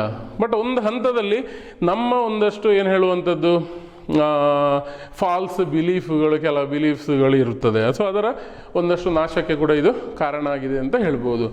Development of infrastructures, development of infrastructure facility in India. We already discussed about what are the infrastructure facilities developed during the time of colonial rule. Postal ವ್ಯವಸ್ಥೆ, railway system, ಪೋರ್ಟ್ಗಳ development, power ಸಪ್ಲೈಲಿ ಆಗಿರುವಂಥ ಬದಲಾವಣೆ, ಕಮ್ಯುನಿಕೇಷನಲ್ಲಿ ಟೆಲಿಗ್ರಾಮ್ನ introduction. So ಈ ರೀತಿಯ ಒಂದಷ್ಟು infrastructure ಫೆಸಿಲಿಟಿಗಳು ಕೂಡ development ಆಗಿರುವಂಥದ್ದನ್ನು ಗಮನಿಸಿದ್ದೇವೆ. So 4 ಮಾರ್ಕ್ಸಿಗೆ 6 ಮಾರ್ಕ್ಸಿಗೆಲ್ಲ ಒಂದು ಬರುವಂಥ question, what are the positive contribution by British government to Indians. First one, self-sufficiency in food production. Especially Britain or colonial government encouraged the commercial crops, commercial ಒಂದಷ್ಟು agriculture ಪ್ರಾಡಕ್ಟ್ಗಳಿಗೆ encourage ಮಾಡಿದೆ. At the same time food ಐಟಮ್ಸಲ್ಲಿ ಕೂಡ ನಾವು self ಸಫಿಷಿಯನ್ಸಿಯನ್ನು achieve ಮಾಡಿದೆ ಅಂತ ಹೇಳ್ಬೋದು. Better means of transportation, railway transportation, road transportation, sea transportation ಅಥವಾ ವಾಟರ್ ಟ್ರಾನ್ಸ್ಪೋರ್ಟೇಷನ್ಗೆ ಕೂಡ ಎನ್ಕರೇಜ್ಮೆಂಟ್ ಹೊಂದಿಕೊಟ್ಟಿರುವಂಥದ್ದು. ಎಫೆಕ್ಟಿವ್ ಅಡ್ಮಿನಿಸ್ಟ್ರೇಷನ್ ಸೆಟಪ್, ಇವತ್ತಿನ ಅಡ್ಮಿನಿಸ್ಟ್ರೇಷನ್ ಸೆಟಪ್ನ ಬೇಸ್ ಯಾರು ಅಂತ ಕೇಳಿದರೆ ಬ್ರಿಟಿಷರು. ಇವತ್ತಿನ ಎಜುಕೇಷನ್ ಸಿಸ್ಟಮ್ಗೆ ಬೇಸ್ ಯಾರು ಅಂತ ಕೇಳಿದರೆ ಬ್ರಿಟಿಷ್. ಮೆಕಾಲೆ ಇಂಟ್ರೊಡ್ಯೂಸ್ ಮಾಡಿರುವಂಥ ಎಜುಕೇಷನ್ ಸಿಸ್ಟಮ್ ನಮ್ಮಲ್ಲಿ ಪ್ರಿವೇಲ್ಡ್ ಆಗಿದೆ, ಅಥವಾ ಈಗ ಒಂದಷ್ಟು ಬದಲಾವಣೆಗೆ ಗೌರ್ಮೆಂಟ್ ಏನು ಮಾಡ್ತಾ ಇದೆ, ಪ್ರಯತ್ನಿಸ್ತಾ ಇದೆ ಅನ್ನುವಂಥದ್ದನ್ನು ಕೂಡ ಗಮನಿಸಬೇಕು. Shift to monetary economy. Barter system ಇತ್ತು. ಬಾರ್ಟರ್ ಸಿಸ್ಟಮಲ್ಲಿ ಒಂದು ಕಮೋಡಿಟಿಯ ವ್ಯಾಲ್ಯೂವನ್ನು ಮೆಜರ್ ಮಾಡುವಂಥದ್ದು ಕಷ್ಟ ಆಗ್ತಾ ಇತ್ತು. ಅದರದೇ ಆದ ಒಂದಷ್ಟು ಡ್ರಾಬ್ಯಾಕ್ಗಳಿತ್ತು ಬಾರ್ಟರ್ ಸಿಸ್ಟಮಲ್ಲಿ. ಸೊ ಅದನ್ನು ಬಿಟ್ಟು ಮೊನಿಟರಿ ಸಿಸ್ಟಮನ್ನು ಇಂಟ್ರೊಡ್ಯೂಸ್ ಮಾಡಿರುವಂಥದ್ದು. Promoted western culture in India. ನಮ್ಮ way of life, way of thinking ಕೂಡ, ನಮ್ಮ ಡ್ರೆಸ್ಸಿಂಗ್ ಸ್ಟೈಲ್, ನಮ್ಮ ಫುಡ್ ಹ್ಯಾಬಿಟ್ಸ್ಗಳು ವೆಸ್ಟರ್ನೈಸೇಷನ್ ಆಗಿರುವಂಥದ್ದು. ಡೆವಲಪ್ಮೆಂಟ್ ಆಫ್ ಇನ್ಫ್ರಾಸ್ಟ್ರಕ್ಚರ್, ಪೋಸ್ಟ್ ವ್ಯವಸ್ಥೆ, ಟೆಲಿಗ್ರಾಮ್ ಫೆಸಿಲಿಟಿ, ರೈಲ್ವೆ. ಸೊ ಈ ರೀತಿಯ ಒಂದಷ್ಟು ಇನ್ಫ್ರಾಸ್ಟ್ರಕ್ಚರ್ ಡೆವಲಪ್ಮೆಂಟಿಗೆ ಬ್ರಿಟಿಷ್ ಏನು ಮಾಡಿದ್ದಾರೆ, ಬ್ರಿಟನ್ ಅವರು ಅಥವಾ ಬ್ರಿಟಿಷರು, ಇಂಗ್ಲೆಂಡ್ನವರು ಕಾಂಟ್ರಿಬ್ಯೂಟ್ ಮಾಡಿದ್ದಾರೆ. ಸೊ ಪಾಸಿಟಿವ್ ಕಾಂಟ್ರಿಬ್ಯೂಷನ್ ಒಂದಷ್ಟಿದೆ, ನೆಗೆಟಿವ್ ಕಾಂಟ್ರಿಬ್ಯೂಷನ್ ಅಥವಾ ಒಂದಷ್ಟು ಡಿಸ್ಕ್ರಿಮಿನೇಷನ್ಗಳು, ಒಂದಷ್ಟು ಎಕ್ಸ್ಪ್ಲಾಯ್ಟೇಷನನ್ನು ಕೂಡ ಬ್ರಿಟಿಷರು ಮಾಡಿದ್ದಾರೆ. ಸೊ ಟೋಟಲ್ ಈ ಚಾಪ್ಟ್ರಲ್ಲಿ Indian economy during the time of Britain ಅಥವಾ Indian economy on the eve of independence. Before independence colonial ರೂಲಲ್ಲಿ ಭಾರತದ ಎಕಾನಮಿ ಯಾವ ರೀತಿ ಇತ್ತು, ಕೆಲವೊಂದಷ್ಟು ಡೆಫಿನೆಟ್ ಆಗಿ ಏನಾಗಿದೆ, ಡೆವಲಪ್ಮೆಂಟ್ಗಳಾಗಿದೆ. ಅಗ್ರಿಕಲ್ಚರಲ್ಲಿ, ಇಂಡಸ್ಟ್ರಿಯಲ್ಲಿ, ಸರ್ವಿಸ್ ಸೆಕ್ಟರಲ್ಲಿ, ಅಥವಾ ಸರ್ವಿಸ್ ಸೆಕ್ಟರ್ ಎನ್ನುವಂಥದ್ದಕ್ಕೆ ಅಷ್ಟು ಇಂಪಾರ್ಟೆನ್ಸ್ ಇರಲಿಲ್ಲ. ಬಟ್ ಇನ್ಫ್ರಾಸ್ಟ್ರಕ್ಚರಲ್ಲಿ, ಫಾರಿನ್ ಟ್ರೇಡಲ್ಲಿ ಬಟ್ ಒಂದಷ್ಟು ಡ್ರಾಬ್ಯಾಕ್ಗಳು, ಒಂದಷ್ಟು ನೆಗೆಟಿವ್ ಎಫೆಕ್ಟ್ಗಳು ಕೂಡ ಖಂಡಿತವಾಗಿ ಆಗಿದೆ ಅಂತ ಹೇಳ್ಬೋದು. ಇಂಟ್ರೊಡಕ್ಷನ್ ಆಫ್ ರೈಲ್ವೆ, ಪೋಸ್ಟ್ ಅಲ್ವಾ, ಅಗ್ರಿಕಲ್ಚರ್ನ ಡೆವಲಪ್ಮೆಂಟ್ಗಳು ಅಥವಾ ಇಂಡಸ್ಟ್ರೀಸ್ಗಳ ಸೆಟಪ್ಗಳು ಕೆಲವೊಂದಷ್ಟು ನಮಗೆ ಬೆನಿಫಿಟ್ ಆಗಿದೆ, ಎಷ್ಟೋ ಎಂಪ್ಲಾಯ್ಮೆಂಟ್ ಅಪಾರ್ಚುನಿಟಿಗಳು ಕ್ರಿಯೇಟ್ ಆಗಿದೆ. ಬಟ್ ಅದೇ ರೀತಿ ಒಂದಷ್ಟು ನೆಗೆಟಿವ್ ಒಂದಷ್ಟು ಎಫೆಕ್ಟ್ಗಳು ಕೂಡ ಆಗಿದೆ ಅಂತ ಹೇಳ್ಬೋದು. Introduction of zamindari system, exploitation, higher ಟ್ಯಾಕ್ಸಸ್ಗಳು, ಟ್ರೇಡಲ್ಲಿ ಡಿಸ್ಕ್ರಿಮಿನೇಷನ್. ಎಕ್ಸ್ಪೋರ್ಟ್ ಮಾಡ್ತಾ ಇರುವಂಥದ್ದು ನಾವು, ನಮಗೆ ಹೈಯರ್ ಪ್ರೈಸಲ್ಲಿ ಅದೇ ಕಮೋಡಿಟಿಯನ್ನು ಫಿನಿಶ್ಡ್ ಗೂಡ್ ಆಗಿ ನಾವು ಇಂಪೋರ್ಟ್ ಮಾಡ್ತಾ ಇರುವಂಥದ್ದು. ನಮ್ಮ ಕಸ್ಟಮರ್ಸ್ಗಳಿಗೆ, ನಮ್ಮ ಒಂದಷ್ಟು ಜನರಿಗೆ ನೆಗೆಟಿವ್ ಆಗಿ ಎಫೆಕ್ಟ್ ಆಗ್ತಾ ಇತ್ತು. ಅದೇ ರೀತಿ ಒಂದಷ್ಟು ಏನು ಹೇಳುವಂಥದ್ದು, ಲಿಟ್ರಸಿ ರೇಟಿಗೆ ಕಡಿಮೆ ಇಂಪಾರ್ಟೆನ್ಸ್, ಹಾಸ್ಪಿಟಾಲಿಟಿ ಅಥವಾ ಹಾಸ್ಪಿಟಲ್ ಅಥವಾ ಹೆಲ್ತ್ ಇನ್ಫ್ರಾಸ್ಟ್ರಕ್ಚರ್ಗೆ ಕಡಿಮೆ ಇಂಪಾರ್ಟೆನ್ಸನ್ನು ಕೂಡ ಕೊಟ್ಟಿದ್ದಾರೆ. ನೆಗೆಟಿವ್ ಮತ್ತು ಪಾಸಿಟಿವ್ ಕಾಂಟ್ರಿಬ್ಯೂಷನ್ಗಳ ಬಗ್ಗೆ ಒಂದಷ್ಟು ಡಿಸ್ಕಸ್ ಮಾಡಿರುವಂಥದ್ದು. ಇದು first chapter, Indian economy on the eve of independence. Thank you.